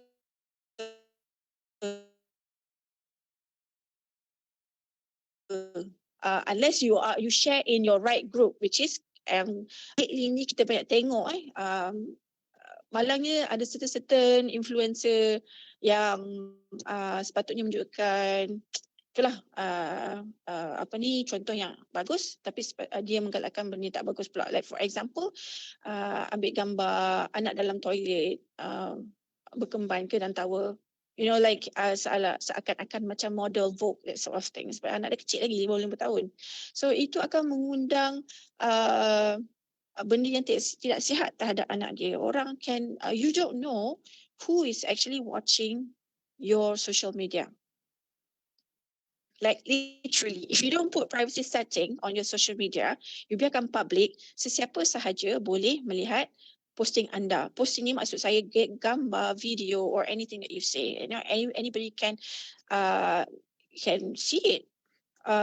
Walaupun also, if you have like 3,000 friends or 1,000 friends or 500 friends, you pun dah lupa siapa friend yang dekat Facebook you, dekat Instagram you. You don't know them. Sometimes they use a different name but they're not the person that they say they are. So kita tak tahu siapa yang melihat gambar anak kita, gambar keluarga kita. Okay, whatever that you post. Kita akan tengok risiko oversharing lepas ni. But that is oversharing. Okay, you don't share, especially kalau kanak-kanak, you don't share that your parents are not at home for a few days, that you're alone at home. Or you don't share that, ataupun orang dewasa pun, you don't share that you're not going to be at home for a week. Balik kampung ni lama ni, nak balik raya, nak jumpa sahabat ni, berkeluarga ni, nak ziarah-ziarah semua kan. So siapa yang suka kalau you tak ada kat rumah? Kan, pencuri lah. Orang nak break in, orang nak, kalau you kata parents you tak ada rumah, orang yang nak aniaya you, nak buat benda tak elok daripada anak-anak kita. So ataupun kalau orang perempuan kan, wanita, orang yang ada berniat jahat. So they are just looking for opportunities. So we have to look out for this, okay? Itu adalah oversharing. Kalau tak jelas lagi konsep oversharing ni, kalau nak tanya, kalau macam ni overshare ni tak Puan? Kalau macam ni overshare ni tak Puan? Just put in the chat box, nanti kita tengok. Okay, so here are the risk of oversharing ataupun terlebih kongsi. Dia boleh menjejaskan produktiviti. Mana taknya masuk kerja pukul 8.30. Nak ambil gambar laptop, nak ambil gambar keyboard, nak ambil gambar buat kopi. Bila masa buat kerja? Betul tak?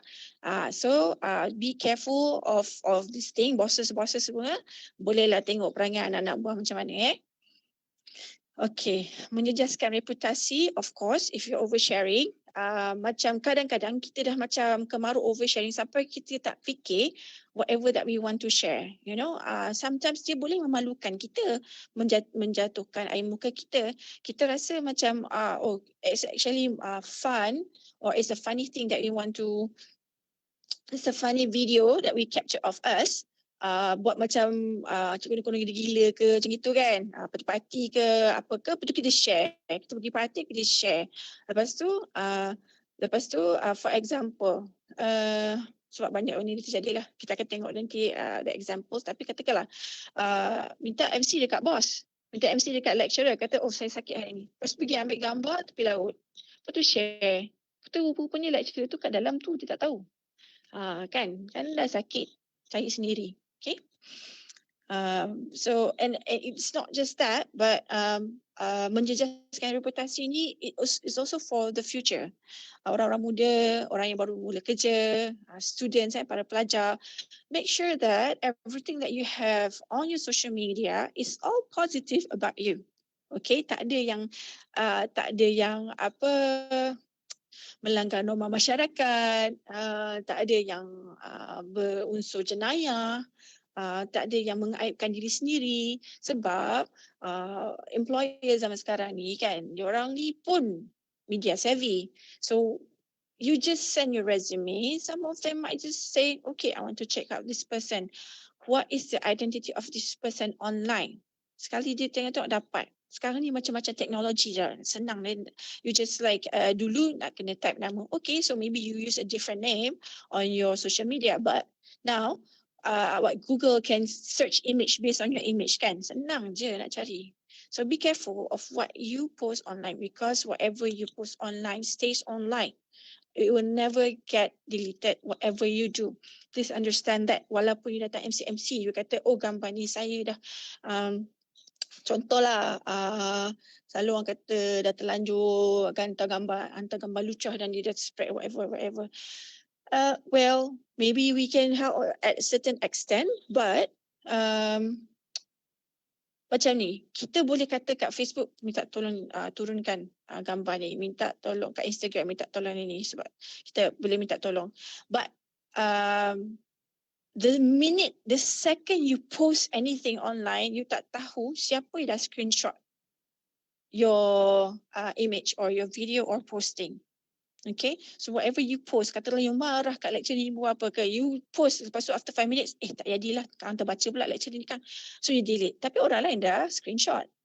So be careful of what we post. Okay, sebelum nak post anything, it's anything, think 10 times. Okay, alright. Dia memerlukan ancaman keselamatan yang macam tadi saya dah cakap tu. Okay, boleh mengakibatkan penceraian. Pergaduhan suami isteri ni kan macam-macam terjadi. Oversharing information or whatever. Pergi dating, dah kahwin, pergi dating orang lain, post kat Facebook, which is not smart lah. Okay, rompakan dan kecurian. Tadi kita cakap, hendap cyber stalking. Okay, nanti orang tanya, Puan, tapi saya sukalah penyanyi ni, macam mana? Takkanlah saya cyber stalk juga kot. Okay, kalau takat follow, sebab celebrities tu pun, singer, actor, or whatever it is, or politician, whatever, memang dia orang nak kita follow dia. Tapi tak adalah sampai kita stalk dia, nak cari dia, like all the information yang selain daripada apa yang kita dapat tu. Kan, mencari, tak adalah macam gitu. So that cyber stalking is different. Cyber stalking tu sampai ke tahap mengancam keselamatan seseorang. Macam, you've got all the information, tiba-tiba you menjelma di depan rumah dia, seorang itu. Ataupun orang lain mendapat maklumat daripada apa yang kita post, nanti dia menjelma depan rumah kita. Okay, itu adalah cyber stalking lah juga. Okay, tapi kalau macam suka just fan girl, fanboy ke apa ke, okay lah. Okay, oversharing juga boleh mengakibatkan perbandingan sosial. What does it mean? It means that whatever, the grass is always greener on the other side. Kita sebagai manusia ni tak pernah bersyukur. Sebab Tuhan kata kalau kita bersyukur dia akan tambah lagi. Itu janji dia. Kenapa dia cakap macam tu? Sebab kita tak pernah bersyukur. Dia kata memang impossible untuk kita bersyukur. Ada je yang tak kena dalam dunia ni kan. Orang tu kaya macam mana pun, cantik macam mana pun, ada yang tak bersyukur. So bila kita terlalu hook up to the social media and a lot of people are oversharing their life, so we tend to macam tengok orang ni lagi cantik daripada aku, orang ni lagi popular kan, dia ni cool lah, ada macam ni semua, rumah dia macam ni, kasut dia macam ni, like for example you share photo of your apa ni wardrobe and stuff like that kan. Okay, lama masa tak cukup lah. 11:47. Okay, anyway. So these are the risks of oversharing. Okay, you boleh all these cyber criminals or cyber crooks, we call them. Mereka boleh berdasarkan maklumat yang kita share online, mereka boleh buat profiling mengenai kita. Okay, spear phishing. Ini adalah bahaya juga. Spear phishing ni maknanya dia dah target kita. Based on whatever that we share, dia dah buat profiling, dia target kita. Phishing ni dia akan hantar link pada kita. Like for example, tiba-tiba kita dapat message dekat Facebook Messenger ke whatever ke, yang ni dia guna bahasa yang macam, sebab dia dah profile kita, dia tahu bahasa apa yang kita guna semua. So kita cakap, ni gambar yang kita ambil masa hari raya, dia bagi link. So kita pun klik sebab kita nak akaun kita kan. So kita pun klik. So kenalah habislah all your phone semua dah kena malware, atau you kat PC habis semua your phone PC kena malware. Memang tak apa lagi kalau kena ransomware, habis semua data semua tak ada.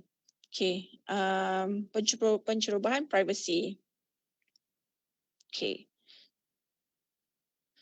Ini adalah contoh terlebih kongsi. I'm just going to go through it quickly.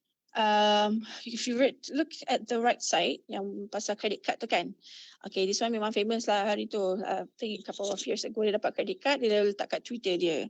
Lepas tu like sebiji card number and everything. Lepas tu adalah yang hamba Allah yang bertanya dia, what is the code behind your card? So dia pun bagilah. What's wrong with people? A lot of people asking about the code behind my card. It's 388. Why is everyone asking? So hancur lah, habis lah. That is the risk of you being blur and also get your hand on social media. And then okay, yang macam saya cakap tadi tu kan, dia terlupa masa dia baik-baik dengan bos dia tu masuk dalam Facebook dia, friend dia lah, Facebook friend. Lepas tu dia tak suka bos dia ranted about the boss, macam venting dekat social media. Sekali bos dia ada kat situ. Di situ, I hate my boss. Dan bos dia kata, do you realize you're friends on Facebook, right? That sort of thing lah. Okay. Okay, ini akibat terlebih kongsi. Saya akan share slide ni later on. So kita boleh tengoklah semua nanti later on. Puan-puan tuan-tuan boleh go through the slide later on the akibat terlebih kongsi. Ada kebanyakannya kena buang kerja. On the left side, 2017, 2016. But these examples are all from overseas, UK and US. Okay, ni Kim Kardashian, dia pergi, dia ada rumah dekat France, dia pergi share every single bit of her house dekat France tu. And then, ni kita punya local celebrity, share pasal rumah dia, and then orang pun masuk rumah dia. Okay, now I think I'll skip about sexting. Just go straight to maklumat palsu. Ini yang paling penting lah. Okay, maklumat palsu adalah maklumat yang disebarkan tanpa kesahihan serta bukti yang sah. So maklumat yang kita dapat tu terbagi kepada 3. Tapi tak payahlah pening-pening kepala nak hafal ni semua. Cuma kena kita tahu maklumat tu terbagi, ada bermacam-macam jenis maklumat. Okay, maklumat palsu mengeluhkan disebarkan tanpa niat jahat. Ini maklumat kita, ayah-ayah kita yang surat apa? Di grup taman, grup surau tu lah, tanpa niat jahat. Maklumat tu tak tahu betul ke tak, tapi disebarkan juga. And then this information dicipta dan disebarkan dengan niat jahat. Okay, yang ni memang sengaja dicipta dan disebarkan untuk adalah agenda jahat dia tu. Dan maklumat tu betul tapi disebarkan dengan niat jahat. Konteks tu, maklumat tu betul tapi disebarkan dalam konteks yang berlainan. For example, katalah seseorang tu telah menjadi CEO. Macam tadi tu lah, masa dia muda-muda dulu dia overshare, dia pergi parti ke apa ke. Sekali lepas dia jadi CEO, ada orang nak burukkan dia, keluarkan balik gambar tu. Masa dia dah jadi CEO company besar ke apa ke. So that is malinformation ya. Maklumat tu benar tapi disebarkan dengan niat jahat. Okey, mendatangkan maklumat palsu ni mendatangkan pelbagai kesan negatif jika tidak dibuntung penyebarannya. Berbagai-bagai lah, mengayunkan orang, memberi kesan negatif pada reputasi organisasi ataupun seseorang tu, melibatkan wang ringgit. Okey. Paling bahaya ni keselamatan negara lah. Okey. So saya rasa tak payahlah aku tunjuk ni video-video ni. Just can watch later. And then okey. Ini okey, kita kena perhatikan bahawa setengah berita dan maklumat yang diterima dan talian sungguh meyakinkan, kelihatan betul dan menarik sehingga sukar untuk menentukan sama ada ia palsu atau benar. Berwaspada dan periksa sesuatu maklumat sebelum mempercayainya dan membuat perkongsian. So macam mana kita nak nilaikan kesahihan satu maklumat tu? Just remember sure. Source, understand, research, evaluate, sumber, faham, selidik dan menilai. Lihat asal-usul sesuatu maklumat tu, fahamkan apa yang anda baca, pastikan kejelasan dan ia bukannya pandangan semata-mata, pendapat semata-mata, ia mestilah fakta. Okey, buat perbandingan sesuatu maklumat tu lebih daripada 2 sumber. Lebih bagus kalau lebih dari 2 sumber kan. Senang je kalau you dapat apa-apa from WhatsApp, Google je lah benda tu betul ke tidak. LHDN nak bagi duit balik ke apa ke, you just go to the website. Tengok LHDN tak ada tak buat media release ke, buat notis apa-apa ke on their website. So kalau tak adalah, jangan merisikokan diri. Okey, menilai atau mengevaluate, cari keseimbangan. Problem with the social media, the internet today, Google especially, whatever it is, Facebook, mereka menggunakan AI, artificial intelligence. So they learn, this machine learn about what you like and what you dislike. So if you like, katakanlah political view kan, you only like certain political view. So AI akan bagi you banyak juga of the same view. And because of that, dia reinforce whatever belief that you already have instead of challenging it. So kita kena challenge diri kita sendiri, kita kena cari semua maklumat yang lain. Jadi kalau kita dah tengok A has been our belief. So we have to look from the other side, C and B and D. Okay, and from there, guna pertimbangan yang sama, lihat dari sudut membeza. Okay, so challenge yourself. Jangan terlalu percaya sangat apa yang kita tengok tu. Okay, another way is tadi tu kalau untuk maklumat, yang ni lebih kepada pengarang. Saya contohnya kewibawaan. Okay, kita tanya siapakah pengarangnya? Adakah dia layak untuk menulis apa yang dia tulis? Okay. Macam for example, adakah seorang yang bekerja membagi kereta, saya bukan nak jatuhkan siapa-siapa, tak. Maknanya orang daripada bidang lain, katakanlah dia bidang kereta, adakah dia layak? Okey. Hello? Apa you pula?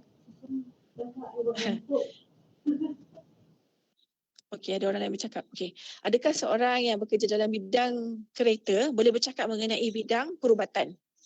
Okay, that's what I meant. Latar belakang tu penting. Adakah seorang yang seorang macam saya ni yang tak pernah pakai makeup, layakkah saya bercakap mengenai how to put your makeup on? Apakah makeup yang paling bagus di pasaran sekarang? Tak layak, betul tak? So pastikan seseorang tu layak mempunyai latar belakang yang betul untuk menulis sesuatu perkara. Sebab bila orang tu ada latar belakang yang betul, perkara yang dia tulis tu seharusnya berdasarkan fakta, bukannya pendapat semata-mata. Okay.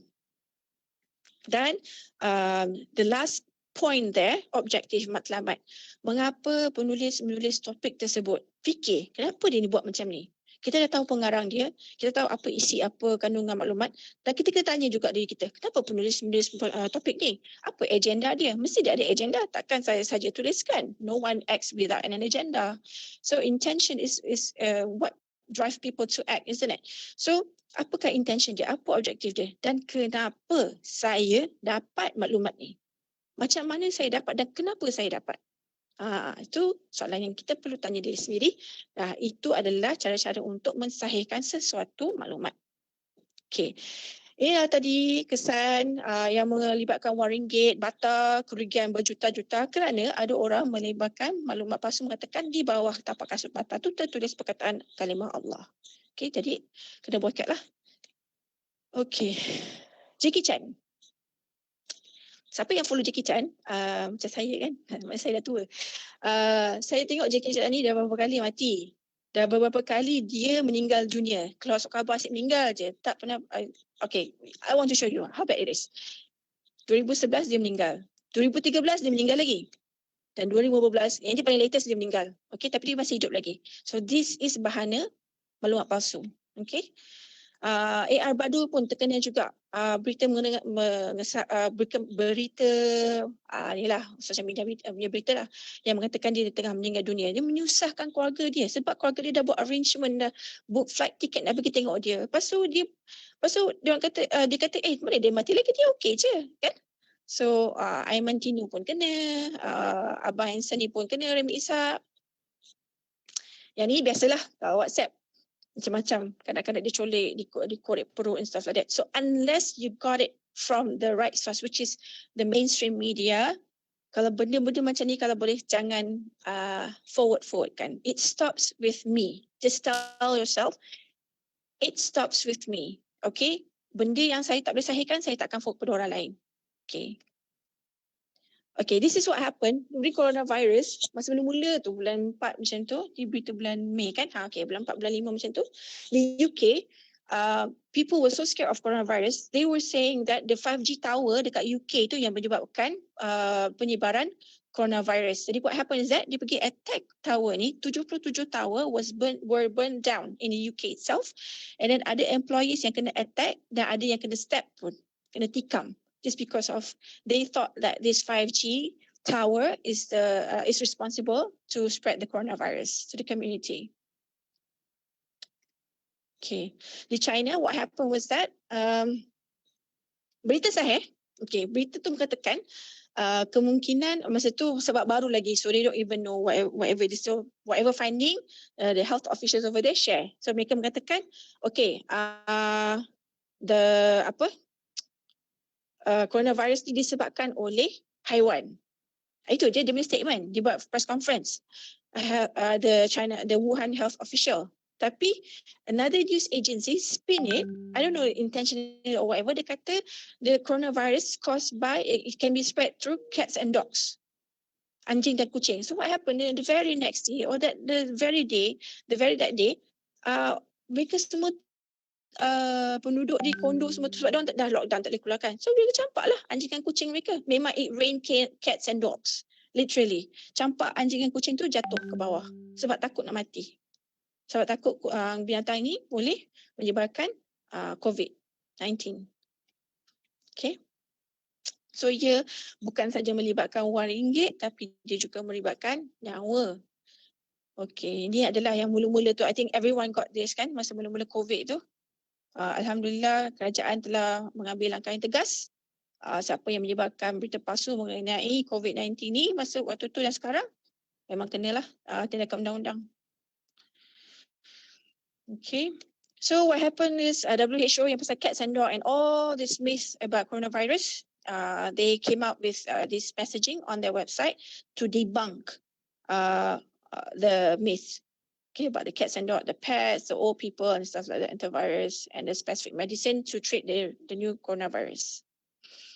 Okay, ini adalah statistik kes COVID-19.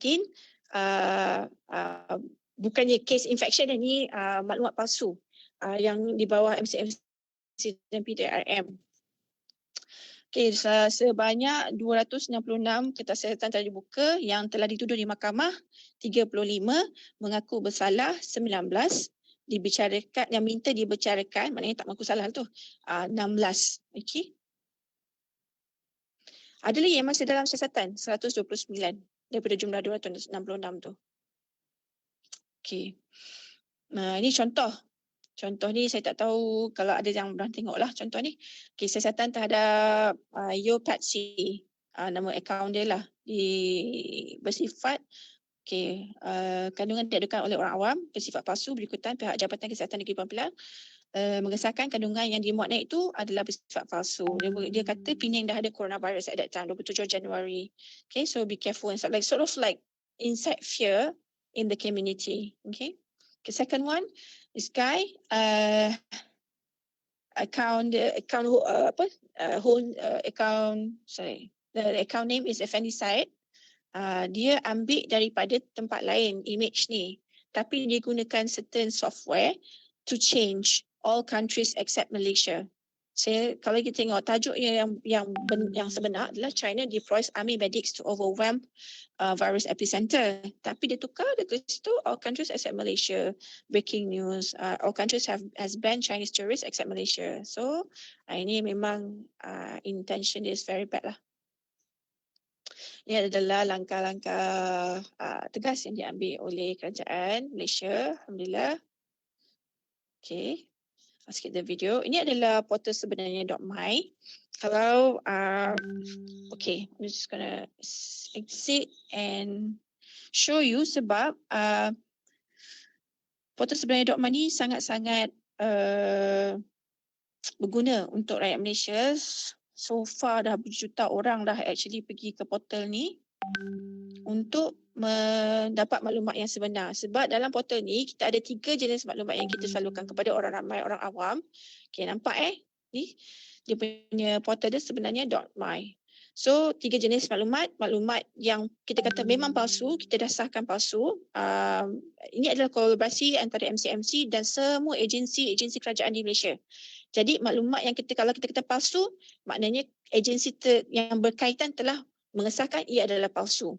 Okay. Dan ada maklumat adalah maklumat yang diberikan penjelasan. Maknanya maklumat yang tersebar tu sebenarnya benda tu betul, maklumat tu betul, maklumat yang diberikan oleh agensi tu betul, tapi telah di spin off ataupun maknanya diberikan half truth je kepada orang ramai. Macam tu. Jadi agensi ni terpaksalah sebab orang ramai dah macam-macam ingat ada assumption on the maklumat yang betul ni, assumption dia salah.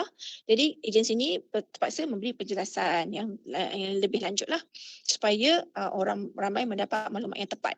Dan yang ketiga adalah waspada. Kan kita nampak ni kan, waspada ni semua ni adalah mengenai untuk berhati-hati macam ni. Waspada sindiket penipuan yang meminta maklumat peribadi dan bayaran bagi menjalani ujian saringan COVID-19. Ini waspada email palsu dari KWSP, email ataupun WhatsApp lah, that sort of thing. So waspada ni just to caution us. Okay, orang ramai bila mendapat maklumat daripada social media, WhatsApp, Telegram, whatever it is, anda dijemput untuk memeriksa kesahihan maklumat itu di portal ni, ataupun kalau tak boleh dapat, maknanya boleh kepada, nampak tak ni, salur kepada kami. You klik salur kepada kami. Okay, ini adalah form. So if you cannot find the information dekat sebenarnya.my, hantar kepada kami. So kami boleh bantu untuk sahihkan maklumat ini. Bila anda contribute kepada portal ni, anda telah menyelamatkan ramai orang daripada tertipu. Ya? Yeah? Okay. So, okay. Sekarang kita akan bercakap mengenai undang-undang.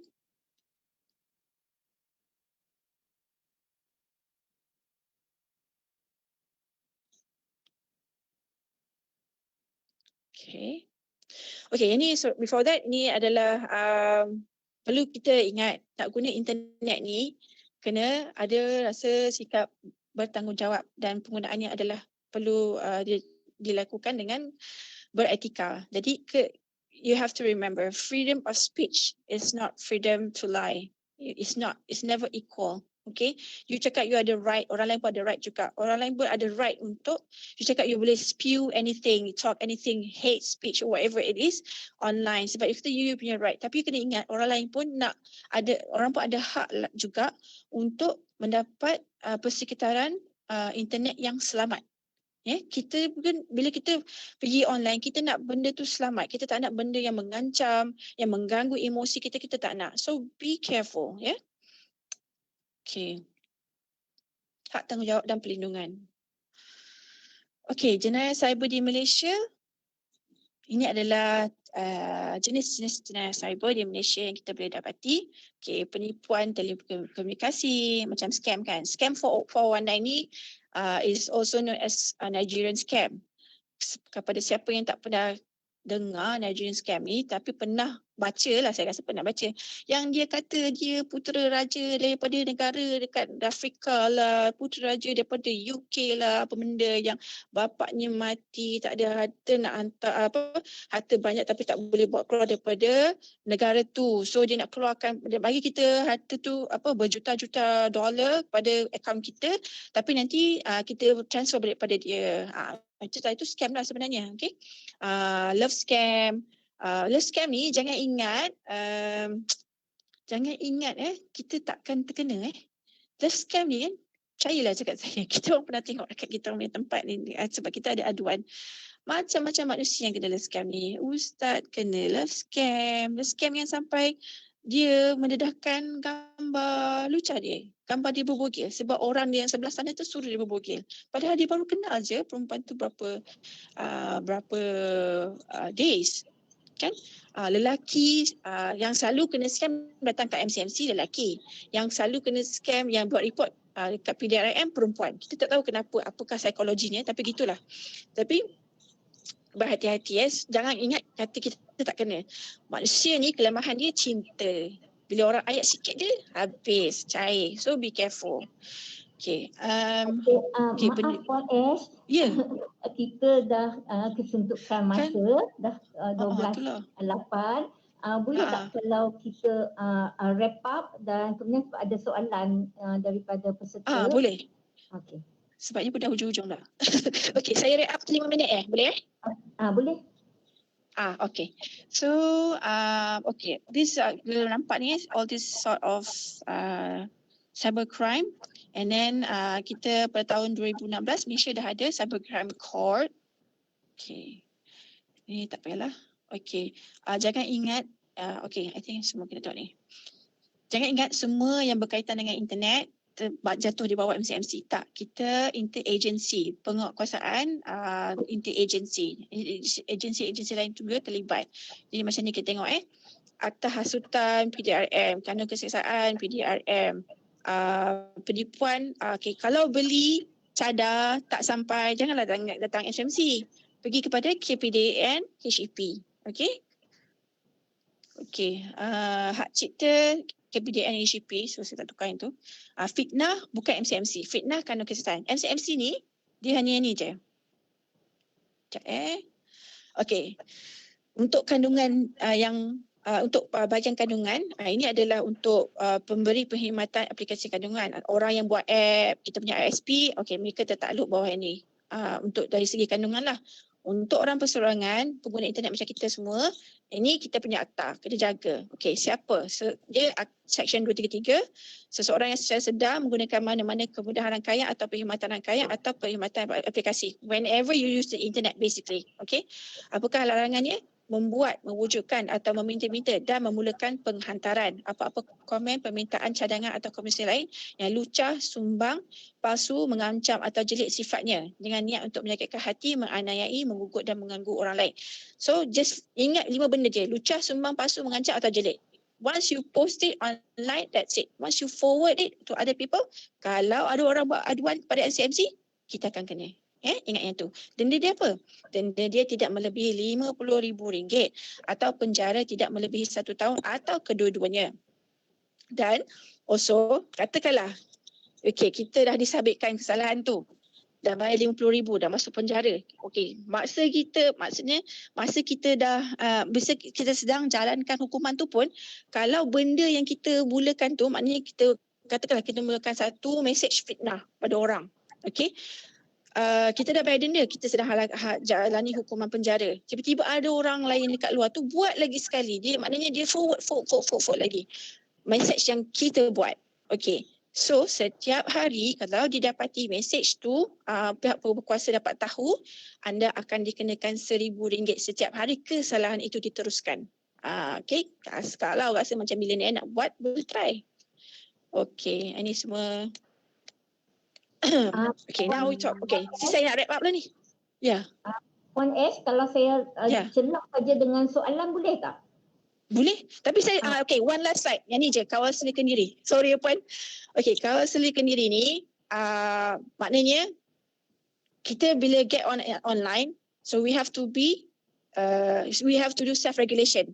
kita sendiri yang menjaga diri kita. Okey, jangan harapkan kerajaan nak jaga semua orang. Berjuta tadi you tengok kan, berapa puluh juta, 28.7 juta pengguna internet di Malaysia. So macam mana kerajaan nak tengok? Tak ada, kita pun tak nak kawal. Sebab kita tak nak infringe upon your freedom menggunakan internet. Jadi kawal sendiri. Okey? Okey Puan, boleh tanya. Saya biarkan saya macam ni. Okey, ada soalan daripada peserta. Okey. App My Sejahtera, adakah ianya merupakan aktiviti profiling? Tidak sama sekali. Tidak. Dia bukan profiling. Bukan. Kita minta yang tu untuk, kalau macam dia tengok form tadi kan, profiling tu macam ni, profiling untuk orang yang menghantar. Yalah, dia sebab kita kena masukkan butiran diri. Yes. No. So Because kita sebab macam gini, sebab bila you masukkan butiran you, kita akan contact you balik. Kita akan tanya juga mana, how you get this, from where and stuff like that. Itu je. Tapi kita takkan profile orang lah, sebab pada kita dia yang paling penting untuk menentu sahkan maklumat tersebut.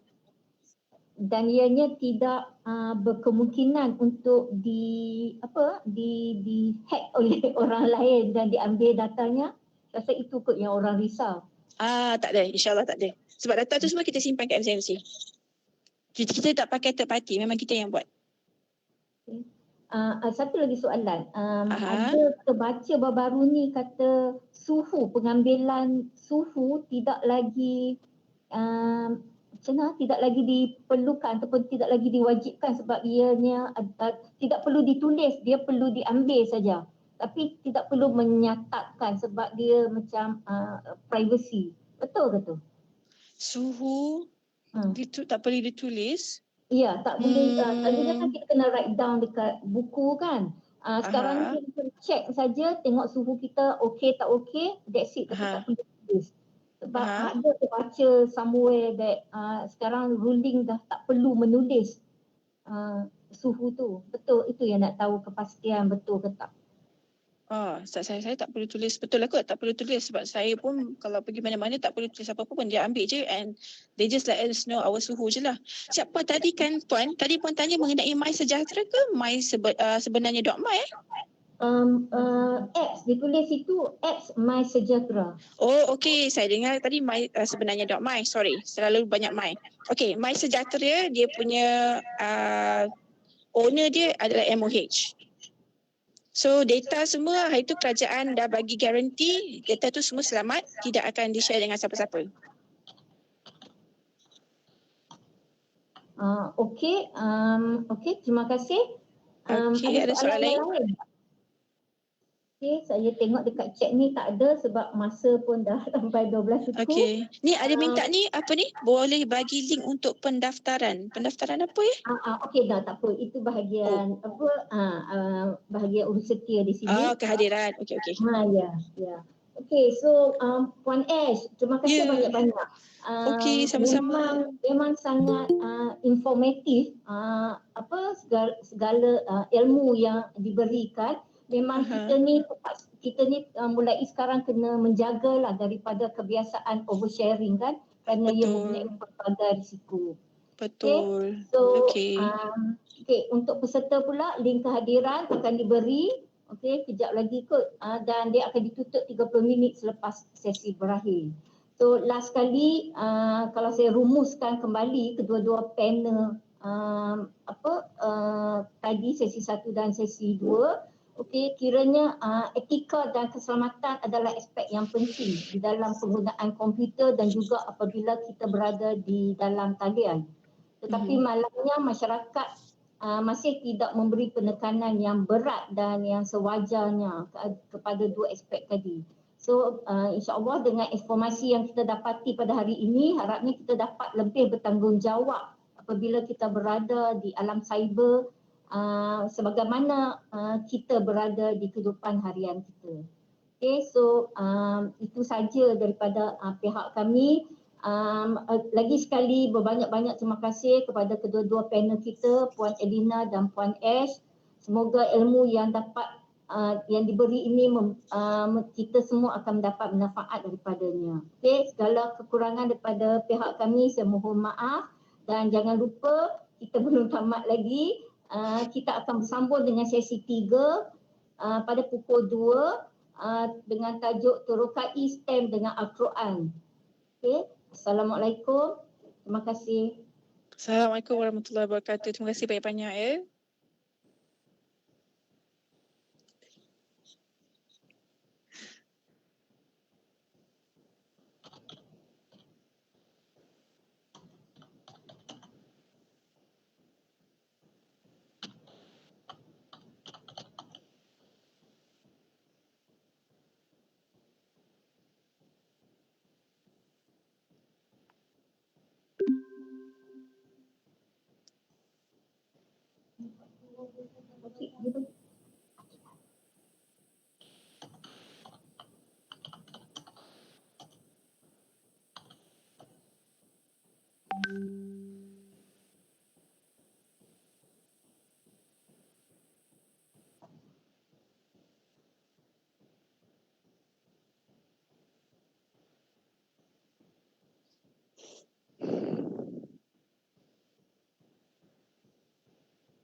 Link untuk attendance dan soal selidik telah diberi ya di bahagian chat.